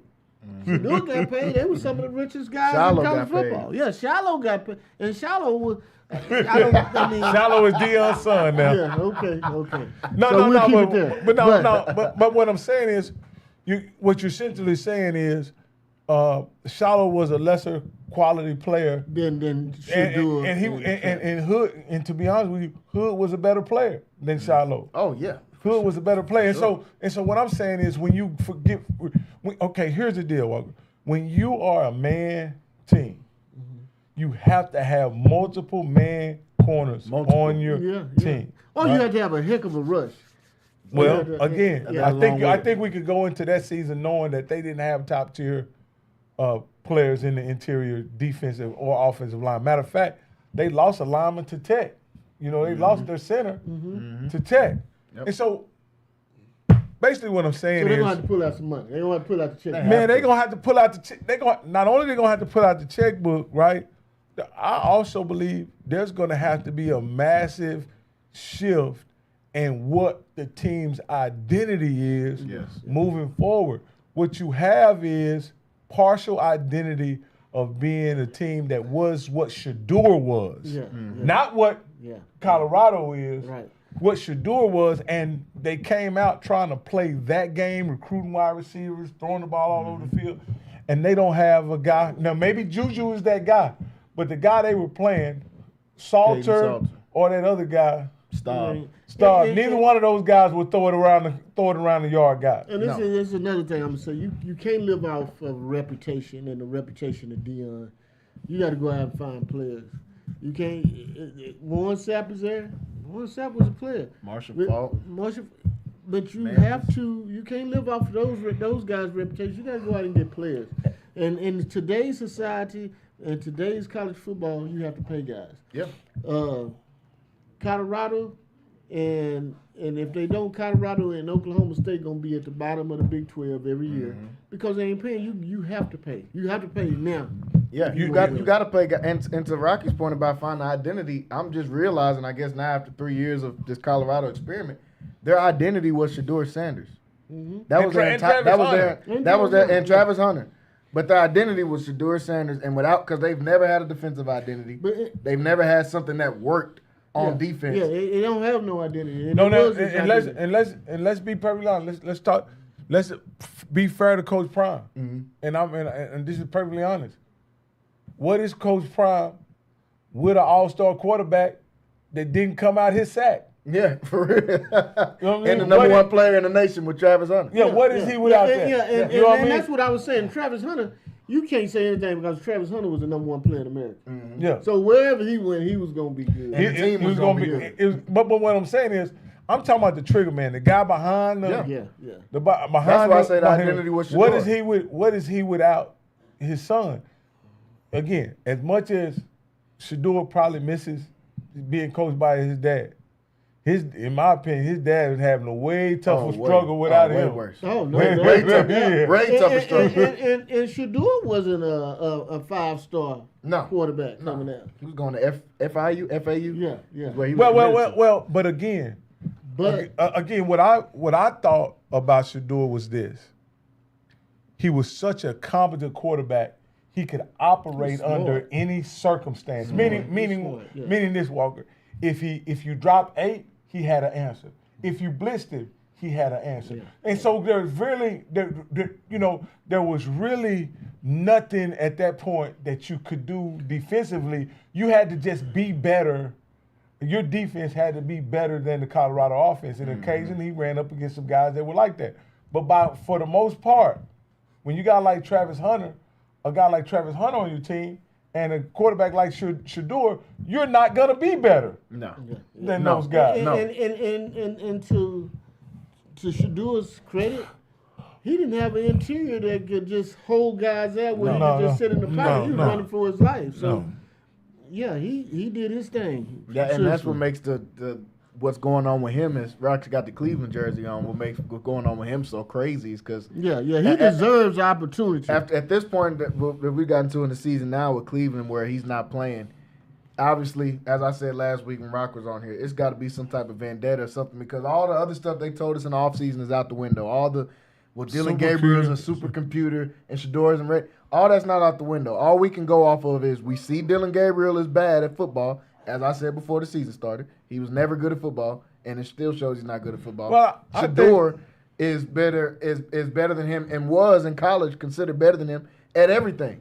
And now we're still seeing him have to sit behind Gabriel because of a multitude of reasons. I just think he deserves an opportunity, a shot. Absolutely. You know, and just see what he got and see what he's learned since he's been sitting. Because if you look at the game tape in the preseason, they both were pretty even. They both look like rookies. Yeah, exactly.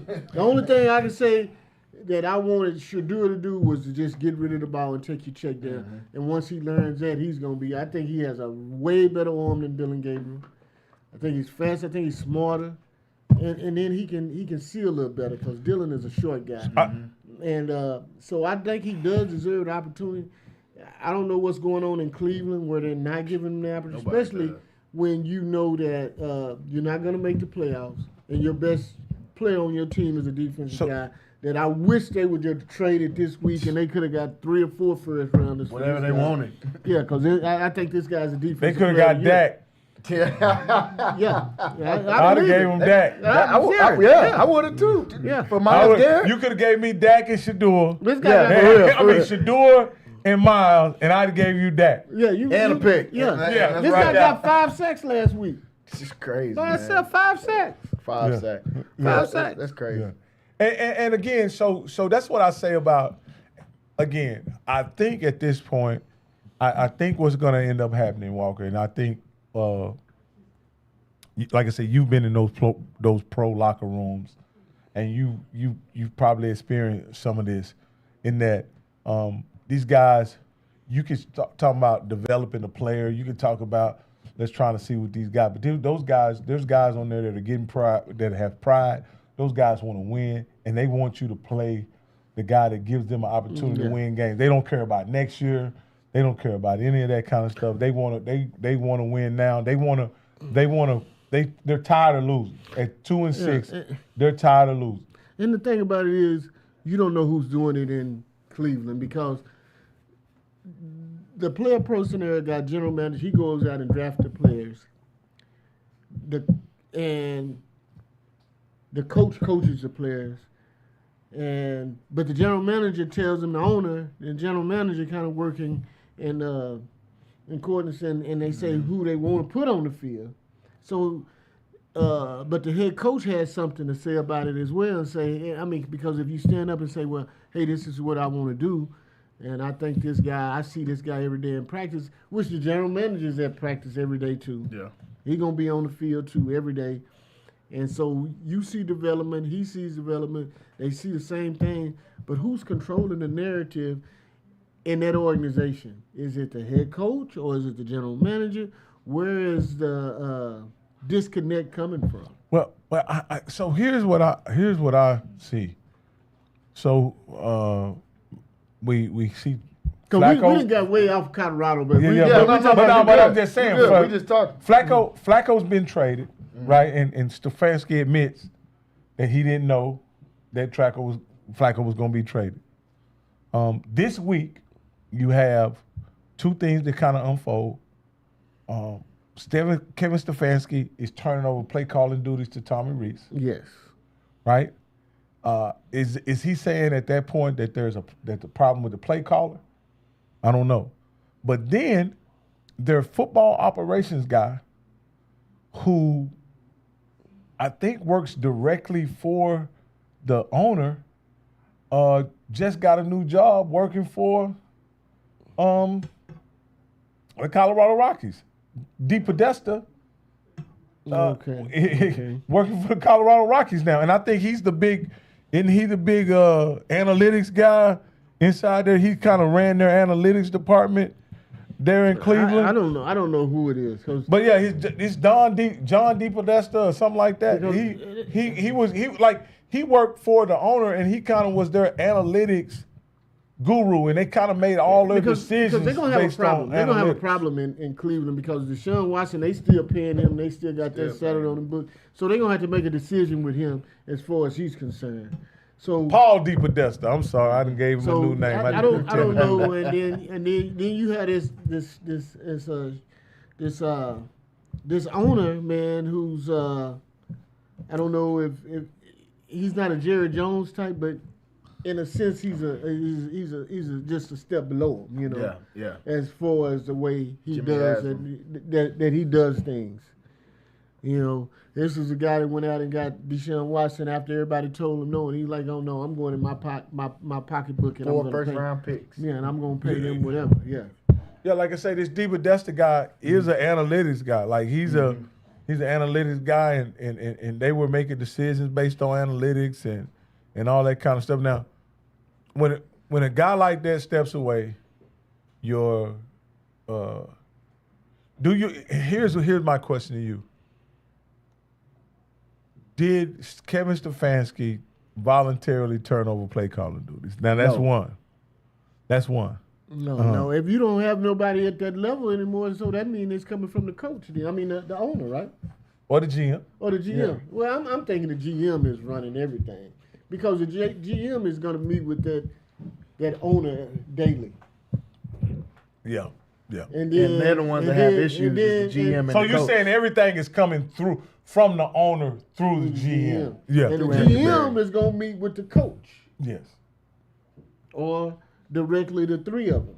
You know, probably weekly. You see these guys in cahoots together all the time.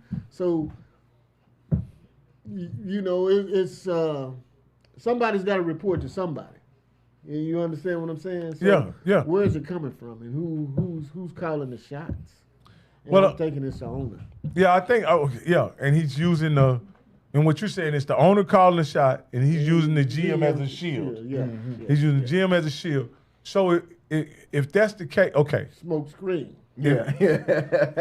And I can see it that way too. And Andrew Berry and Stefanski are the ones that have issues, in my opinion, with each other. So that makes the relationship more interesting, and that makes this new coaching change interesting in my eyes too. Of Kevin Stefanski giving up his play calling duties, because in my opinion, that's coming from upper management. That's not Stefanski saying, "Hey guys, it's me. I'm the reason we're 2-7." Because that's what they had him for anyway. Was offense. He was offensive. So this happened last year. This happened last year around when they were having an issue, and Ken Dorsey, was offense coordinator, Kevin Stefanski gave him the play calling duties, and then would later fire Ken Dorsey would be fired. My issue with Stefanski in this situation is that he doesn't have an honest critique of what Dylan Gabriel's performance is right now. There's a lack of accountability there when he speaks about what Dylan has done. He'll say Dylan has done some good things. He's a young quarterback. We're still working on this. Like, I wonder, will he give Shador the same grace in the same circumstance? You know what I mean? Because you got to understand, I think right now, Dylan has thrown for 4 touchdowns, 5 interceptions. He has the lowest QBR in the league. The lowest. And then too, if I'm Shador, I'm kind of happy I'm second string and I'm not playing because I don't really have nobody to throw it to. You know, and I know at the end of the season this is all gonna blow up. So I don't want to go out and tarnish myself. I'm gonna disagree with that, Walker, because I've watched several games, and I'm not saying he has nobody, any big time names to throw it to, but Dylan Gabriel just missing guys who are He's not good. That's what he's like anything past 10 yards. If the guy's open, he can't hit it. Can't hit the side of the ball. You got top 5 tight end in the league. You got David Njoku. This dude ain't getting the ball. You got a third round pick in Harold Fanning, who was considered one of the best tight end prospects coming out this year. He's your leading receiver with 352 yards. Man, Dylan Gabriel is just bad. Like, it doesn't make sense anymore. It's something personal. Dylan Gabriel is dating somebody's daughter or something. Who's leading in touchdowns? For the Browns? Receiver. For receiving? It's a 3-way tie with 2 touchdowns. With Cedric Tillman, who's got 11 catches on the season. And he's been on injured reserve. He just Harold Fanning and David Njoku, the 2 tight ends. How many does their number 1 receiver have? How many TDs does he have? 0.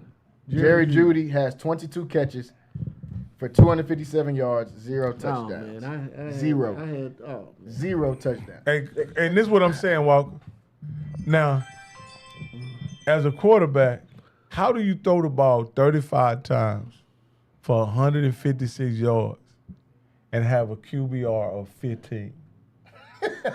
That's horrible. That's why I say he deserves opportunity. This dude is trash. I mean, you giving him his shot. So now it's time to give some. And again, you've already given him a shot. It's not like he wasn't sacked a lot. Like he was sacked once.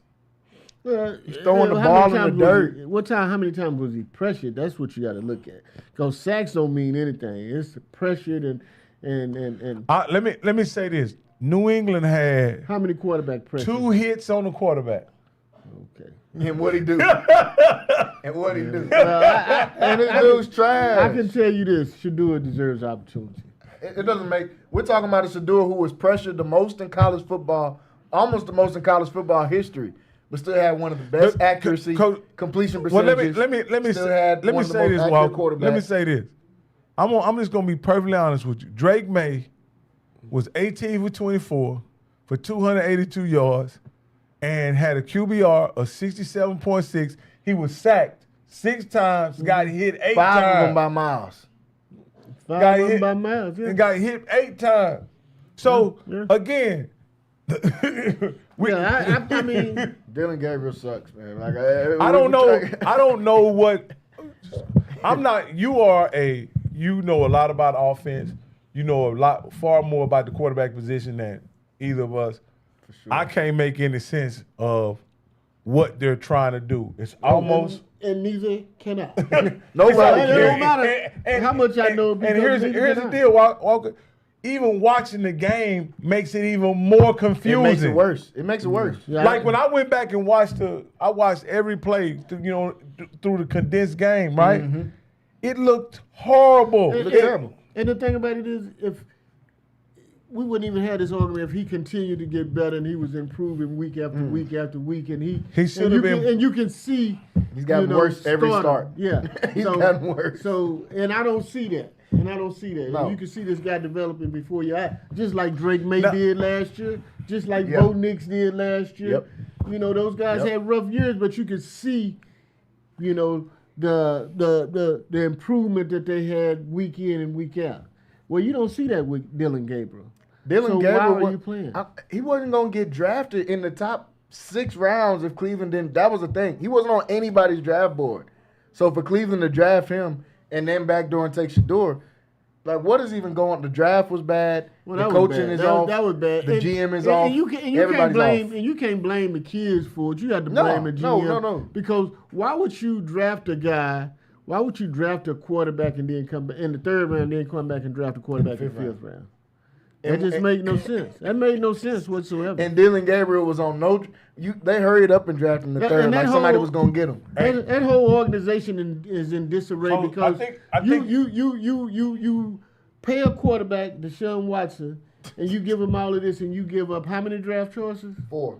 You give up 4 first-round draft choices? 4. So there your quarterback is right there. Yeah. And this guy don't pan out. Then you go out and you make a fool out of yourself even more by drafting Dylan Gabriel, and then you got this Shedeur thing going on. So, I mean, that whole organization is in disarray, man. Everything. It's bad from top to bottom over there in Cleveland. They just need to blow it up and just start all over again. Like they do every 2 years. They do it every 2 years. Just blow it all up and start over again. But nobody wants to be there. They don't want to pay players. I mean, and they got probably the highest paid defensive player in the league. But he's the best defensive player in the league. And, man, you need to just he earned his check. Yeah, he earned his money. But you let that guy go. You give him his freedom, man, and you can go get those same 4 first-round draft choices that you gave to get Deshaun Watson. You can go get him and, get this man his freedom and trade all your assets off and just start over, man. While we're talking about the NFL, what do y'all think about the some of the trades that just happened? I'll start with we talked a little bit off camera about the Quentin Williams trade. I'll wait on that one. But the Sauce Gardner trade to Indianapolis was the other really big blockbuster. That trade is with a purpose. Yeah. The Dallas trade to me wasn't with a purpose. It's for next year, I would have to say, because you still have so many holes in the defense. Sauce Gardner is a guy that can help them now. Right now. Can do some things for them now. Man, and they're in contention. That's the biggest thing, that they're in contention and they can use him right now. So that's the difference. So that's the best trade that was made to me. Yeah. The blockbuster trade to Dallas, Quentin Williams to Dallas, okay, that's a trade for the future. That's not a trade for right now. Because he's not going to be how many sacks does he have this year? Maybe 3? Yeah. It's a handful. Yeah, and you replacing a guy, Quentin Williams, essentially with the same thing that you did for Michael Parsons. So it just don't make no sense to me. You let the best defensive player go in the league, younger, that could have did more for you as far as a pass rusher, somebody that you have to game plan for, to essentially trade a pick, a first-round draft choice, get this guy back for something that you gave away, and in Michael Parsons, that was the best defensive player in the league, or arguably. Yeah, it's not gonna make any sense. They try to make it make sense, and they turn these picks into this, and that doesn't make any sense. But the Sauce Gardner pick is directly to the need that they need. They need DBs. That was the weakest part of the defense. And I would say the Seattle trade. Yeah, getting Raheem Shaheed. Yeah, that's big. Getting the guy that can take the top off the defense. That's big because they're in contention. Yeah. So, and Quentin Williams got 1 sack on the season. To your question earlier about how many sacks. 1 sack. What is that gonna do? What's that gonna do? It's not gonna answer any question. We're just hoping. Now I'm seeing people. They'll play a 5-2 defense and get all the D tackles out there. Marvin Harrison put a move on DeRon Bland so bad and had him fall back, man. That was bad, man. That was bad. Ain't no defending Bland anymore for all y'all Bland defenders out there, because y'all talk to me all the time and say, and then Bland got all these picks. You know how it got when he get up and he's like, yeah. Like, I made a mistake, and man, that's too You made more than a mistake. Yeah. You stepped in the wrong direction. But I think the Sauce trade is huge for Indy. It actually got me looking at Indy a little bit different. Before I said they're going to be a good regular season team that'll lose early in the playoffs. But when you bring in a guy like Sauce Gardner, who for some reason everybody at the tape is, he's not playing as good. I think he's given up 2 touchdowns this year, but he's only given up like 11 catches. So 2 of those catches was what happened to be touchdown. He's still playing great as he's been playing before, and now he's playing with purpose. Yeah. You on the Jets where you still gonna lose. No matter if I cover this guy or I don't cover. We're gonna lose by 20-something. And that's the biggest difference when you're playing with purpose, man, and you think you can go far in the playoffs, and then you playing with some more guys on defense that can play. The Jets ain't in contention. Basically, you just kind of going through the motions and picking up a paycheck every Tuesday. So it's a big difference, man. It's a big difference. Right. What do you think about Sauce getting out to Indy? Does that change their outlook any on the season, sitting at 7-2 right now? I think it helps them out. I think they're already a pretty solid team. I think that they realize that they have to get better defensively because they actually saw the real Danny Dimes last week. Yeah, last week. Yep. You know what I mean? I watched every snap of that game, and he's just, when he's under pressure, when, he gets touched a little bit like the Steelers did yesterday with him, he's not the same player. Yeah. He's not the player that he's almost like, I look at him as like this. Under perfect conditions, he looks like a Hall of Famer. But if it's partly cloudy, little slippery, he looks like an incompetent quarterback. You understand? Little miss. Yeah, I mean, he just got. He has a very limited ceiling, but his floor can go all the way to hell. You understand what I mean?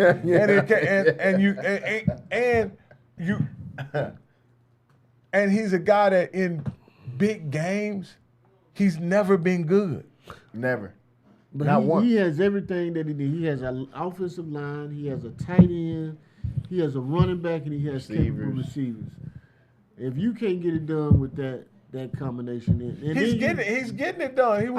He my fantasy quarterback. Except for last week. Last week I'd rather take what's the guy with the Jets? Justin Fields. I'd rather take Justin Fields last week. Well, I got Justin Fields starting this week because Dak on the bye. And he was on the bye last week, and I'd rather take Justin Fields last week. Walker, I mean, I look now, again, after the game kind of got out of hand, he was able to kind of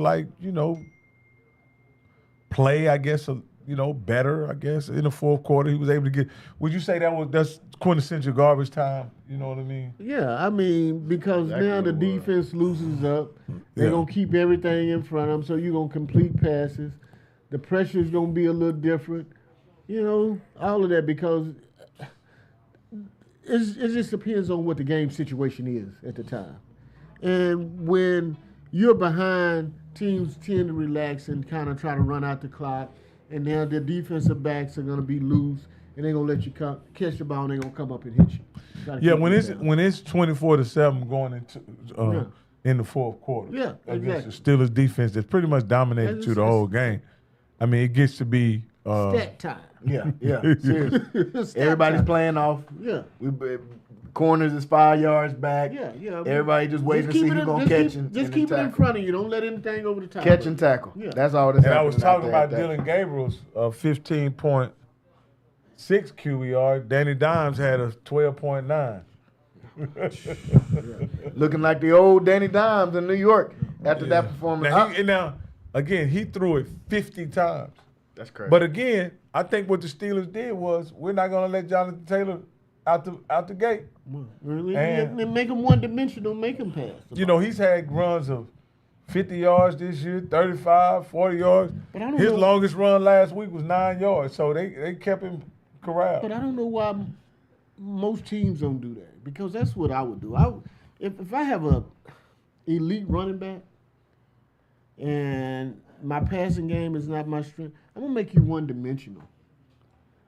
But most teams don't have a T.J. Watt, though. Yeah. T.J. Watt ain't been filling up the stat sheet either this year. But if they can stop the run, they can put him in predictable passing situations, which he's able to. In predictable situations, T.J. Watt is an elite pass rusher. Like I said, I think, Walker, a lot of what dictates whether a guy gets a chance to get the quarterback is how many chances he gets to get in that 3rd and long. And Danny Downs was in that 3rd and long a whole bunch. But I'm just saying, if you throwing the ball 50 times, that gives you a lot of opportunity. Oh, yeah, you're right. You know, but Pittsburgh hadn't been that defense of old this year either. No, you're right. Now, last week they played up to par, but before that they hadn't been playing up to par. That was probably their best performance last week as a complete team with Steelers. Right. With that win against the Colts, man. But I think the Colts, still, they'll be a good regular season. But when they get Javarius Ward back a corner to pair with Sauce Gardner, man, they're going to be a dangerous team out there. Defensively, they can get after the football. They can rush the passer. And offensively, if they go up 14-0, the game's going to be over. Yeah, because they got that guy there, too. Yeah, DeForest Buckner. On the defensive side. They're a good team. That Sauce pickup was a pretty good pickup. And when you have playmakers on all 3 levels of the defense, then you're good. Yeah. Well, we get to see them early in the morning. When they playing in France or Dublin or something?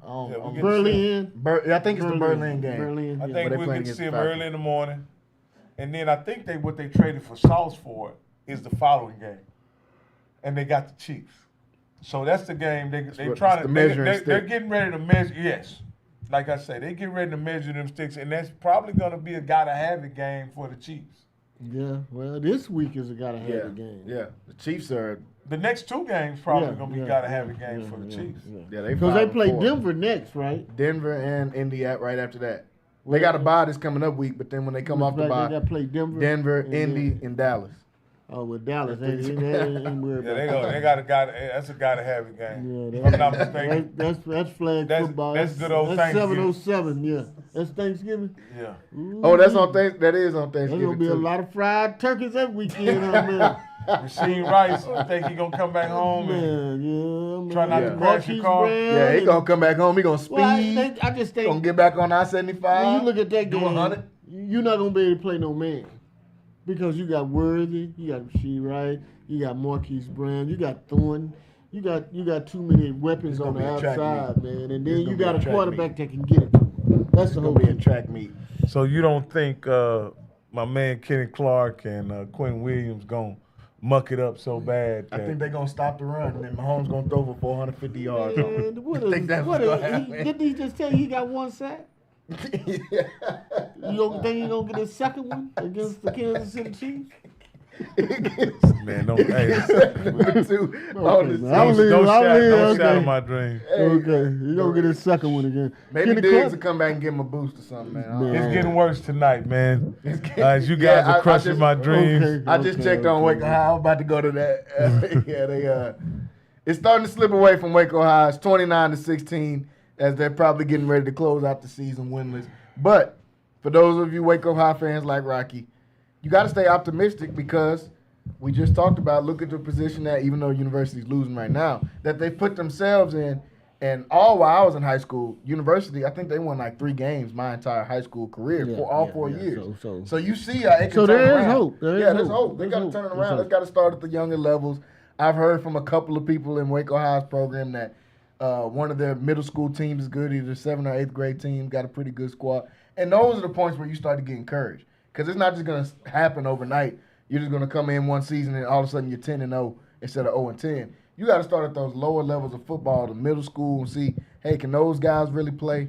And then as those guys progress and they get older, those will be the teams that start to take over and start to bring it back for Waco High. Yeah, but again, I see some alarming results as we look over these results. Yeah. In the third, Waco High's in the third quarter. I'm hoping they can somehow, right the ship tonight. I'm not going to completely lose hope, but I think Meridian should probably lose hope right now. They should have. Yeah, at home they're losing to Chilton 75-0. Okay, now it's running clock. It should be at that point. It's got to be running clock. It was running clock 20 minutes ago, probably. Yeah. That's a. Hey, it don't get no worse than that. Yeah. So 75. So what you saying when you compare that loss to my loss? Then is I'll take my loss any day, huh? Yeah, 75-0. And then I'm surprised that traveling to Moody, Marlon, who I thought had righted the ship when we went out there and seen them play. for homecoming. They're losing 7-22. Don't look like they'll be making the playoffs this year. Yeah, but that kind of put that final dagger in them. This was a game I was hoping they'd be able to win. They had the lead early. Playing against the 5-4 Moody team, I was optimistic that they had, like you said, turned their season around, but I think they're going to be headed towards basketball season as well, man. I'll be checking in to see what school Steele goes to down there because I know he's going somewhere.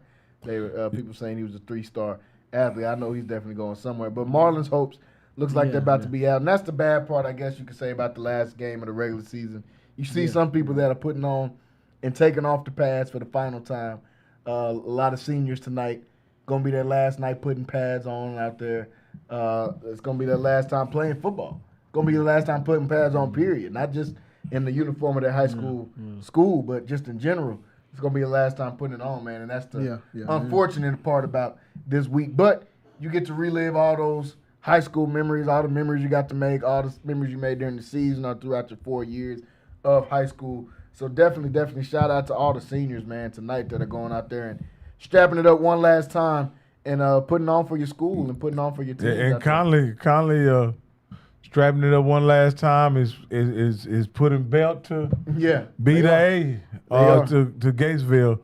I'm thinking a lot of their fans thinking what should have been this season as they are leading Gatesville down the stretch 40-0. You know what I mean?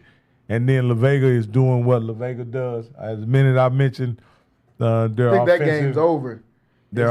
It just ended. They 49-7, I think, was the final their score. Offensive output. And that's the way you want to go into the playoffs. With a victory like that, you know, the way University is doing it tonight, that's the complete opposite of that's very concerning because now you don't know what you get. You know, what team is going to show up when we go out here and play next Thursday, Friday, or Saturday? Yeah, and then our friends from Fairfield are definitely, they're may not hit their customary 60, but they're at 48. So they've handled undefeated season. Yeah, they've handled Crockett. And like I said, I'm really looking forward to seeing what they can do in the playoffs. I never thought I lived to the point where I'd watch Academy defeat the Cameron Yo, man. I don't maybe. Especially the way the Yo man there's some things change obviously. That's why we say it's hope for Waco High. Yeah. Because it's traditionally Waco High was a great team back in the day. I mean, Cameron Yo was a great team. When would you see a team like Brian Rudder beating the Waco High team? You wouldn't. So things change. University was a horrible team few years ago, and now look where they are. Connally, has always been a formidable team that's been in the playoffs year in and year out. Things change. Things change, and they change for a reason. There are no recruiting budgets in high school. I don't think. But when you think about a team, no NIL in high school. You think about a team like Waxahachie, who we used to play when I was in high school. Now they're a 6A school. Things just change. It's like China Springs. They got people moving in, and you got. I remember when they were 2A. Yeah.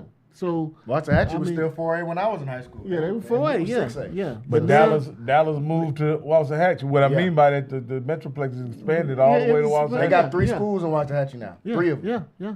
Wow. Life Waxahachie, who just became a school, I think 8 years ago, is already up to 5A. And it's a lot of us's out there. A whole bunch of us's. Whole bunch of us's out there at Waxahachie. That makes a big difference, man. It does. It makes a big difference. They got some studs at Waxahachie. Yeah. At Waxahachie this year. They got, like I said, Jaquan Snell, safety. I think he's #1 safety in the state of Texas, man. He's definitely doing his thing out there at Waxahachie right now. I remember when we used to go play at Waxahachie, all they had in there was a trophy case with Desmond Mason in it because he went to Waxahachie and he went on to play in the NBA, got drafted by the Supersonics, all that.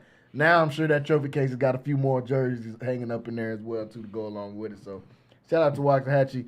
Shout out to the Connally Cadets closing out the season the right way. So in the fourth quarter, they're up 53-7 on Gatesville, and we just talked about some of those things being concerned about University. I'm concerned about this Gatesville team that started off 5-0 and is going to end the season 7-3 because they've had some questionable games in their district run. They had a couple of good wins, but they had some losses and wins where you're looking at them like, I don't know if it's the same team we saw. I think this is the team we talked about when Walker started, when he used his mechanical bull analogy. Well, they just made it. You know, and I'm going to use another one. I'm going to use another one. You know, when you die and you roll over, when the ants come and get you, you know, as you a bug, when they come and take you away, it's over with. Yeah. The ants have come to get. It's over.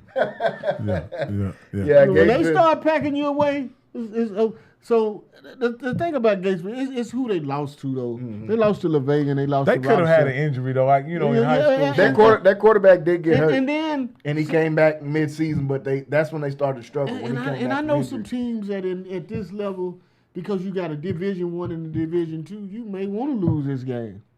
No, but they have them broken up now. It's not like it used to be where one team goes to Division I. So now it's this first forward Yeah. If you're in Division II, your district is Division II. Okay. You know what I mean? Okay, you're in the Division II district. So only way to change that is people can't lose for position now. 6A still does that's what they used to do. Yeah, 6A still does that where they'll split you up. They don't split theirs until the end of the season on who's going which direction. But in the other lower divisions, and everyone else, and it goes by attendance. Not attendance, but it goes by how many kids you have in your school. Yeah, population goes by population, and that's why DeSoto. Yeah, because he used to do that. I remember teams used to take those losses. Well, I want to play in Division I, and if I lose this game, I'm in Division I. And I have to play. So, I mean, if you're not able to do that right now. It used to be top 2 schools by population went to Division I. The bottom 2 schools by population went to Division II. That's generally how it used to. I don't remember what they do to change it out now, but a lot of Dallas people complain about That's the same thing they probably do. They complain about DeSoto the last couple of years because DeSoto's in the district with Duncanville and all those guys, but they all go Division I when the playoff starts, and DeSoto always goes Division II. So when they win 2 back-to-back championships, they like, well, you didn't play Duncanville, South Lake Carroll. Right. Well, because they're probably not. They're probably toward the bottom of they don't have as population. Kids, Yeah. So Duncanville it's just like when Waco High used to be in a district where with the Colleen schools, Waco High was the lowest attendance, had the lowest attendance. They never could go Division I.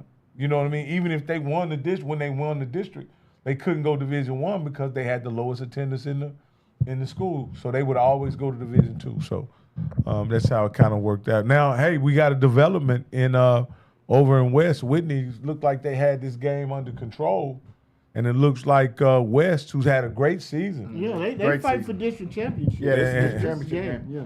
And they've come within a touchdown of Whitney with time on the clock with 3 minutes and 45 seconds. So it looks like that one is going to go down to the wire, Jalen.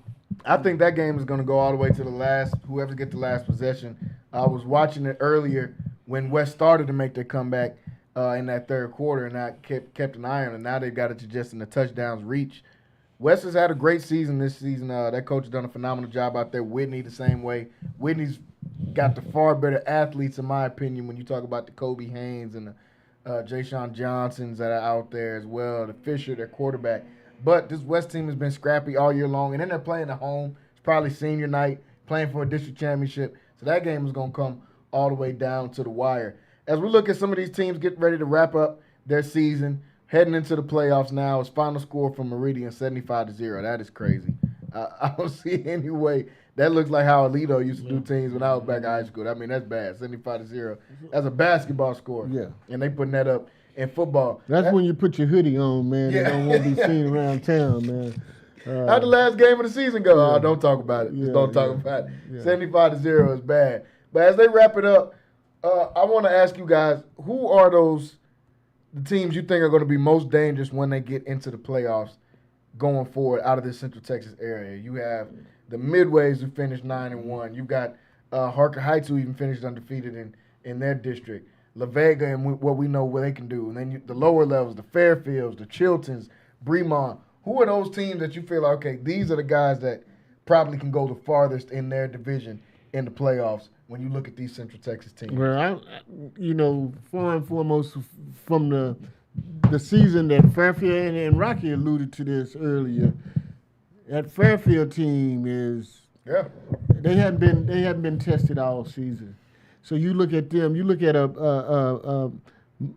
Bremond. You look at a Chilton that probably will meet Bremond. You look at La Vega, who's there every year, and it's a traditional playoff entry. You look at Midway that may have a chance because they go, well, no, they go this way. But if you can get one victory into that, there's no telling who you can play. If you go that other way, that Dallas way, North I-35 way, and you beat a team like that. One thing about the playoffs, man, it's a new season. Yeah. It's when to go home. It has to do with injuries. It has to do with the inclement weather. It has to do with all of that stuff. So anything can happen. Anything can happen. But those teams are the teams that I see that I think will make a run. Robinson, I see that can probably make a run. Up until tonight, I thought Gatesville probably could do something, but then, like I said, the Ants packed them off tonight. You know, I mean,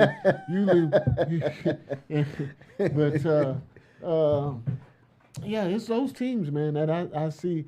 And University, I don't know. And, you know, it's a question mark. They put doubt in my mind tonight, going out and playing the way they did tonight. You know, because if you're a team and you're ready for the season, defeat is not. I mean, I can't take defeat. Yeah. So I'm going out and trying to win every game. I'm not going to rest on my laurels and say, hey, we won district last week, so let's just go out here and just lay down. I want to win every time I go out on the field. And if you don't have that type of mentality, then I don't think you can go far in the playoffs. Yeah, I think those same teams you just named are some of my teams I have in there. Robinson is one of the teams I wanted to name because I think they're going to be a matchup problem for a lot of teams that they play. Unfortunately, they'll do just like we talked about with Bremond and Chilton, and they're going to have to play those guys in regional games. And we've seen that before. We've seen the packed-out games at McLean Stadium or at that time Farrell Center with La Vega versus China Spring back in the day when those two teams finally have to meet up in regional rounds. I think we're seeing the same type of deal. And what is Harker Heights' record? Harker Heights is, let me go and check them real quick. They're undefeated in district, though. They they ended up winning the district over Midway. In the season? I think they lost to one of those Dallas teams that was. They were 8-2. They lost to Dripping Springs and Austin, and they lost to Midlothian in the DFW. Those are two teams they lost to. Well, but they won through district again, like they did before. Yeah. But I think Midway is an interesting team for me because they're going to have to play such a hard schedule right off the top. Yeah. But they have something that gives you a puncher's chance when you think about a guy like Latham Wissington, a guy that can just break the game open. I mean, last night they played against Carpus Cove, who was a decent team. He ran for 250 yards, and he was in 3 quarters. He ran for 250. When you got a guy like that, they can break a game open. It gives you a puncher's chance. The same way I see with the University, even though they're struggling tonight against Clean Ellison. When you got a London Smith on your team, you got a chance against anybody you go out there and step out against. But see, that's my problem though. See, like you depend on London so much. If you go out there, like now it's November and we finna start getting rain, and you have one of them rainy, windy nights. What do?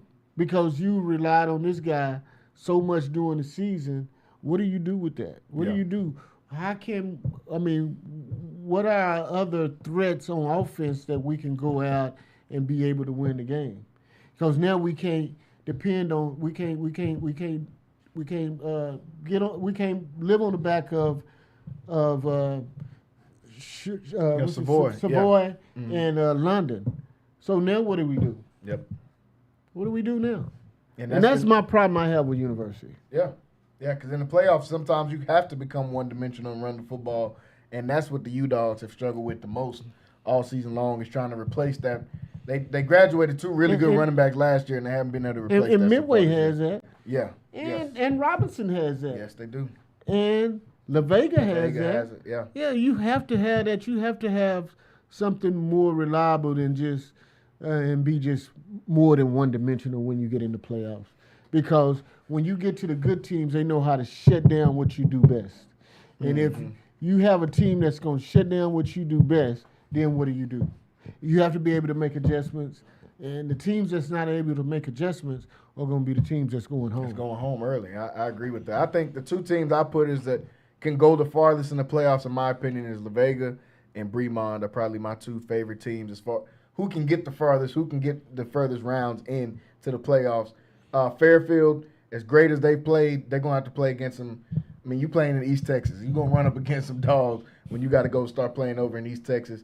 But La Vega and Bremond is probably the two teams I think can go the farthest. Rock, what are some teams you like that you think can get far in the playoff out of this Central Texas area coming up in the playoffs? You know, I you guys have mentioned the obvious ones. My take on University is if you're gonna lose to the team that finishes last in your district, finishes fourth in your district, the fourth place team. What that tells me is that when you go to the playoffs and you're gonna probably play someone better than Clean Ellison, has a much more accomplished record than Clean Ellison, or even play a team similar to Clean Ellison. Will the outcome be the same? I think you have to show dominance in your district, especially in their district.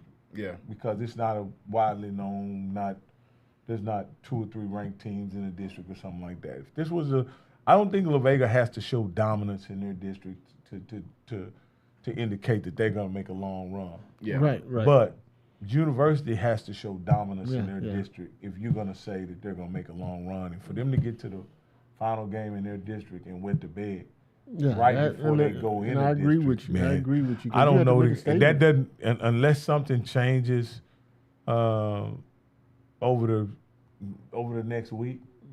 They could have that could signal that they're going to make an early exit out of the playoffs. And again, this is not hate. This is not anything. This is just being perfectly honest. It's honest. When the fourth place team in your district beats you by what looks like to be 30 points,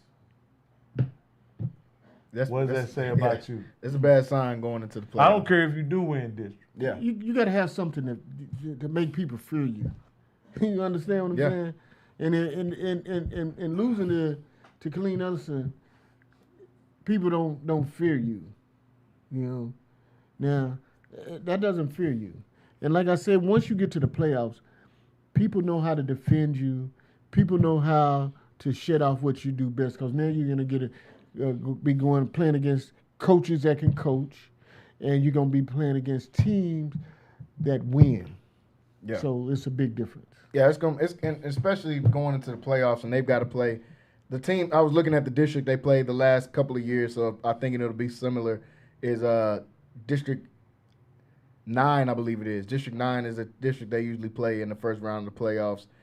It's got the Forest Bend Marshalls, the Iowa Colonies.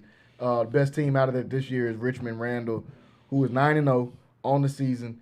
And a couple of weeks ago, they played Baytown, beat them 75-0. The week after that, they played Terry and beat them 70-0. Yeah. So these are not the guys you want to play around with as you get into the playoffs. Yeah. And that's somebody that University is going to most likely have to match. Somebody within that, either them or Iowa Colony, whose only loss is to Richmond.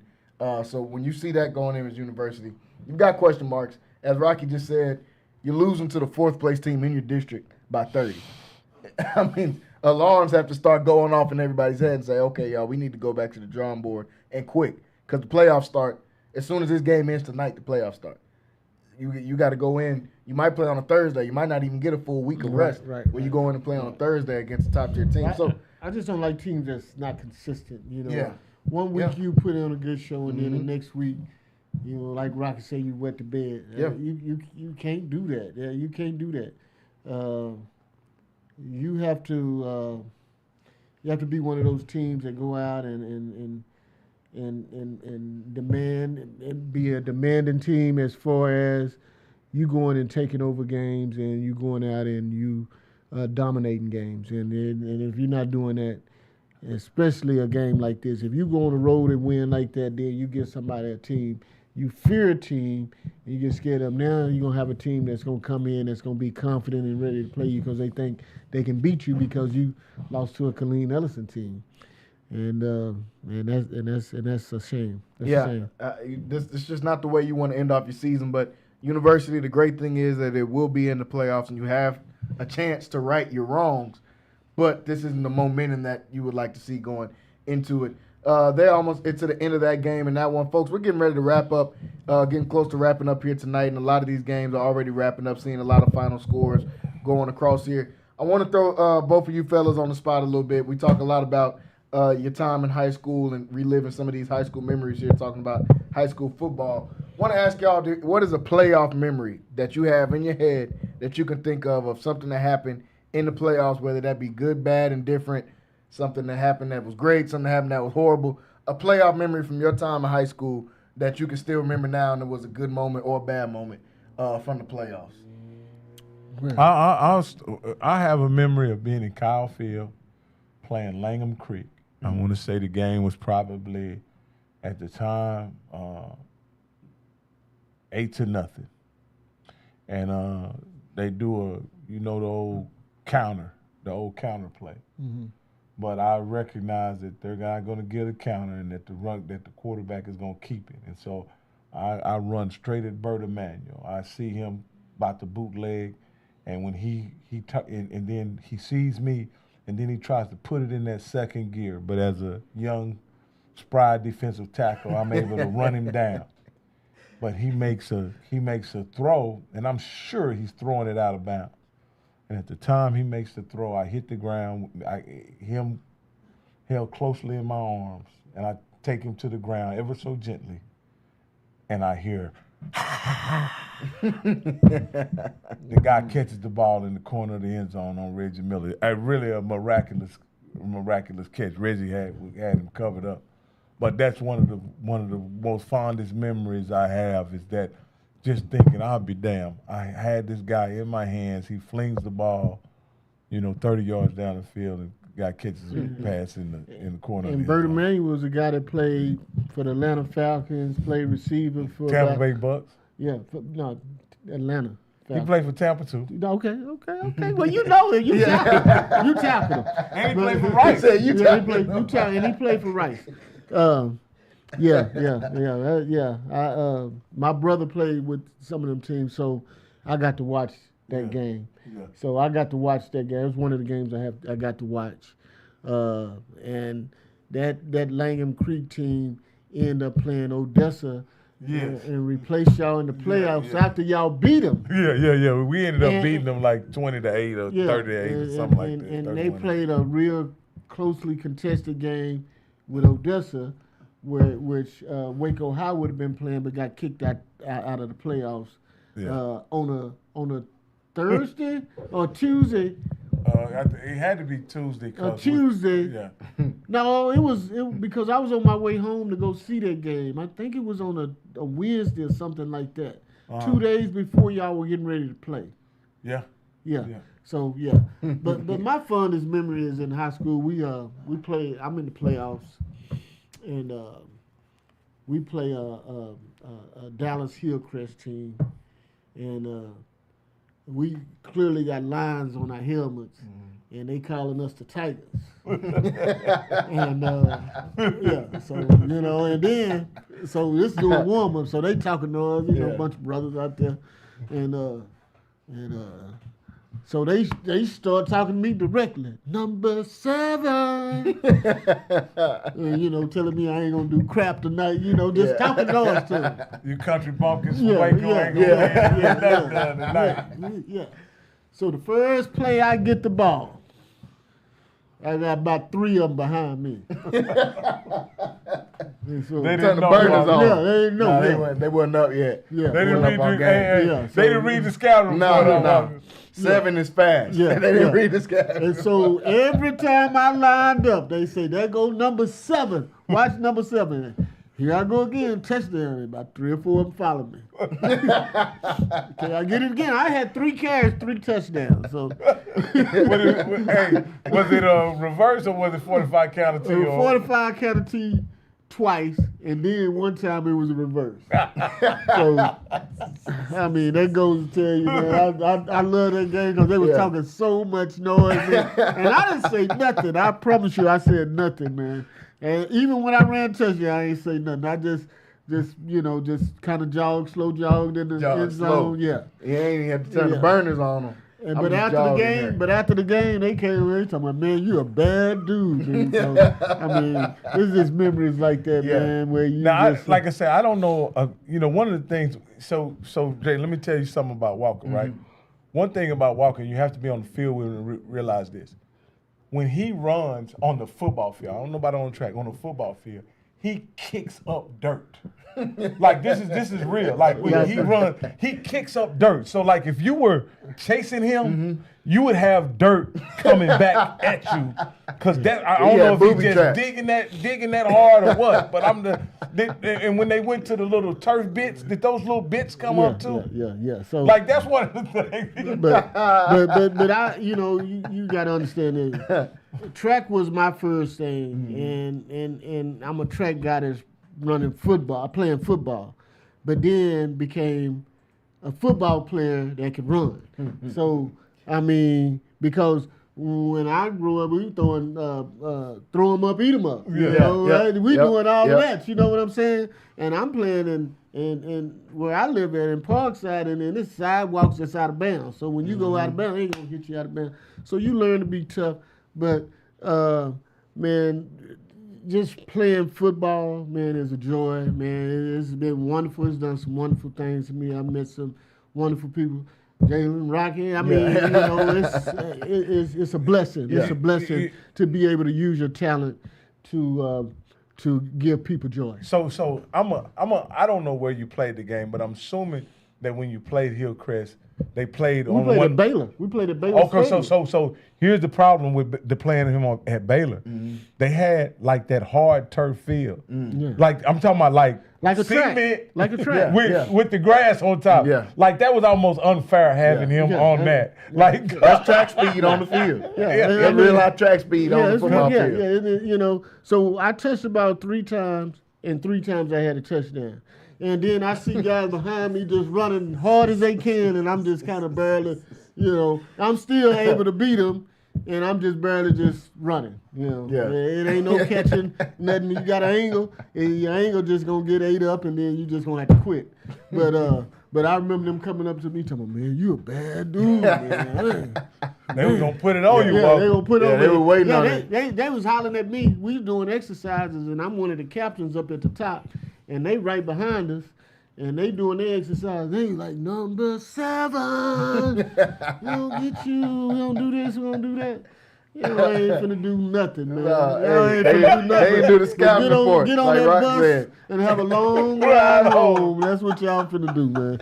And y'all in here in Waco? Oh, no. Oh, yeah, and anyway, at Baylor, too, so you definitely got to show up. Yeah. You definitely got to put a show on there. So that was probably one of my funnest playoff games, and I got some more because I win every year. Rocky win every year, and one year we went 3 deep in the playoffs and lost to the eventual state champions, which was Denison. Yeah. And and we lost to them, and we was closer than anybody that whole season, 20-13, had a punt. Should have won that game. We should have won. The guy snapped the punt over the guy's head, over our punter's head. They got it, and they scored a touchdown on that. And one of the other things, they scored with on the last play of the before halftime, and got a score. So that's 14 points that probably shouldn't have been there. Yeah. And on that last play that they scored at halftime, Coach Chusey took out all the defensive players to try to get them on the sideline and get them some rest because they just thought it was one play left, and they ended up scoring. Because those are the ones you remember. Yeah, those are the ones you remember. All these years later, and y'all still remember. Those are the ones you remember. They're the ones that hurt. Those hurt, man. And it's never like for me. Like I had a lot of good plays playing high school, football in college, but it's never the good plays that you remember. Like when you think about a play, it's that play, it's maybe a mistake you made, even if it's a mistake you made or something like that. But those moments that are really special about those games that you won is really about celebrating with your teammates and having that, walking off the field with it. And that's why I wish these kids from Waco High just could feel how we felt walking off the field each and every Friday night, understanding that we did something together, representing our family, our community, standing on that track, waving at our mom. And that's what, and because it's a feeling that we share that holds us a bond together to this day. Me and Chubby, his younger brother, and Anthony and Ward and Eric, and we all share these moments together. And though these guys may have went off to do great things, we were there together in that moment. And that's what high school football is all about. It's your friends. It's the friends that you're going to have forever. It's going back to your high school class reunions.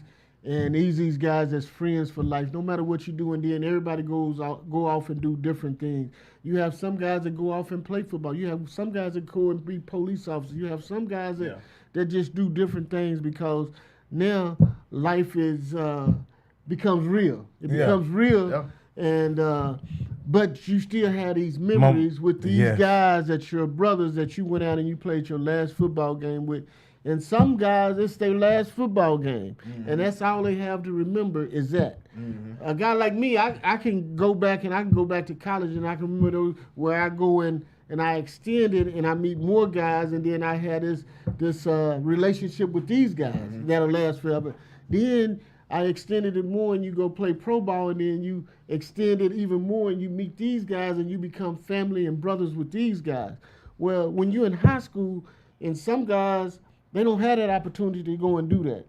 They don't have that opportunity to say, hey, well, they say this is my last football game, and they'll remember that forever, and they'll remember playing those games, and that's the last memories that they have. And the cool thing about it is, like, through my friendship with Wayne, I met his teammates like Rodney and Ferris and all these guys that were his college teammates that that we're friends or we've got a chance to spend time and hang out together and share even more memories. And even though you may not have played with a guy in college, the memories of the memories that he shares with his teams, I can kind of vicariously experience it as they talk about how it was to play at Tech and in those big games or whatever, because we were teammates or whatever you make. It's really football is a connector of men in a way that I think it relationships. You build so many relationships with these guys because you can go to school, you can go to high school, and it's just like band members. Those people become integrated because they do the same thing. Well, football is the same thing. You become integrated with these guys and their brothers because we do the same thing. We have the same mission, and that's to go out here every Friday night and win football games. Even if we don't, we still brothers because we in between the white lines together. Yeah. And so that's what's so special about extracurricular activities, man, and things of that nature because you become brothers, you become family. When you do something with it, because you practice with these guys 5 days a week, 4 days a week, and then you go out there and play with them. And y'all playing for the same mission, and man, it's a special time. It's a tremendous experience, man. And that's why I'm so blessed to have had the high school football experience I had, not because I scored a lot of touchdowns or made a lot of tackles or whatever, just to come off that field each and every Friday with a victory more times than not, man. Me and my teammates. And that's why guys like who used to be on Centex Network here, like a guy like Sid. Sid was my teammate. Me and Sid will always be connected because he was there at Waco High on the team with me, sharing in those victories, sharing in those losses, and in those defeats. And when we didn't get a chance to carry out our dream of winning the state championship, we all had the same level of hurt and pain behind it. But you share those memories. Yeah, we share those memories. And you can talk about those memories because it's just as fresh for you as it is for them. Yeah, absolutely. Absolutely.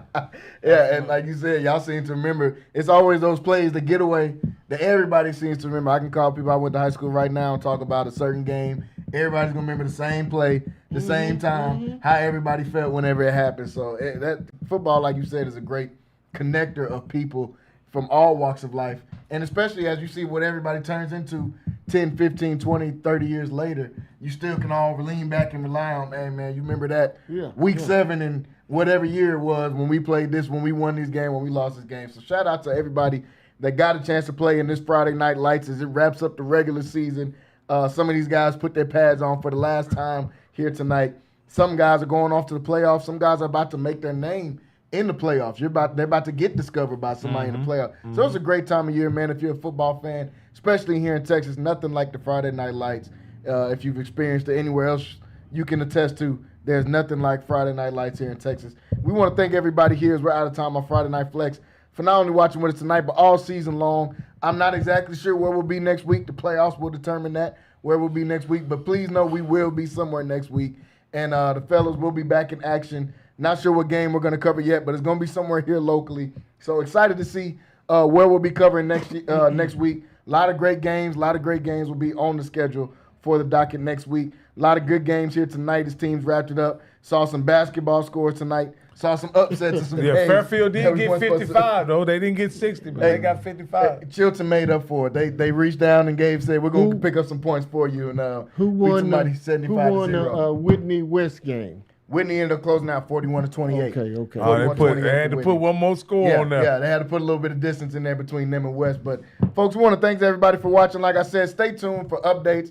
We'll let you guys know where we'll be for next week. Obviously, next week we'll be back in studio for the show, Centex Primetime as well, to talk about all the games that happened this weekend, high school, college, and on the NFL level as well. Got more MCC basketball tomorrow at 2 o'clock. Make sure you guys tune in for that. Getting ready to sign off here tonight. Jalen Gillis, Wayne Walker, Rocky Miller. We will see you guys next time here on Friday Night Flex. Everybody have a great weekend. Peace. Hey, Jalen. Big box prices draining your wallet? Not at RJ's Bargain Center. We've got the same new appliances, refrigerators, washers, dryers, ovens, at a fraction of the cost. Every week, new specials hit the floor, but hurry, they don't last long. And when you find your deal, we'll handle the delivery and installation. RJ's Bargain Center, a Centex Sports Network supporter located at 711 Lynn Street in Waco, the smart choice for your home. To check out our deals, call us at 254-224-6178. RJ's Bargain Center. Come see why Waco shops with us. This is why you need Centex Primetime. Jalen Gillis brings the realness. Dive into the heart of sports with the most passionate commentary around. From pro to high school, Jalen's got the insight and energy you crave. Catch all the action weekdays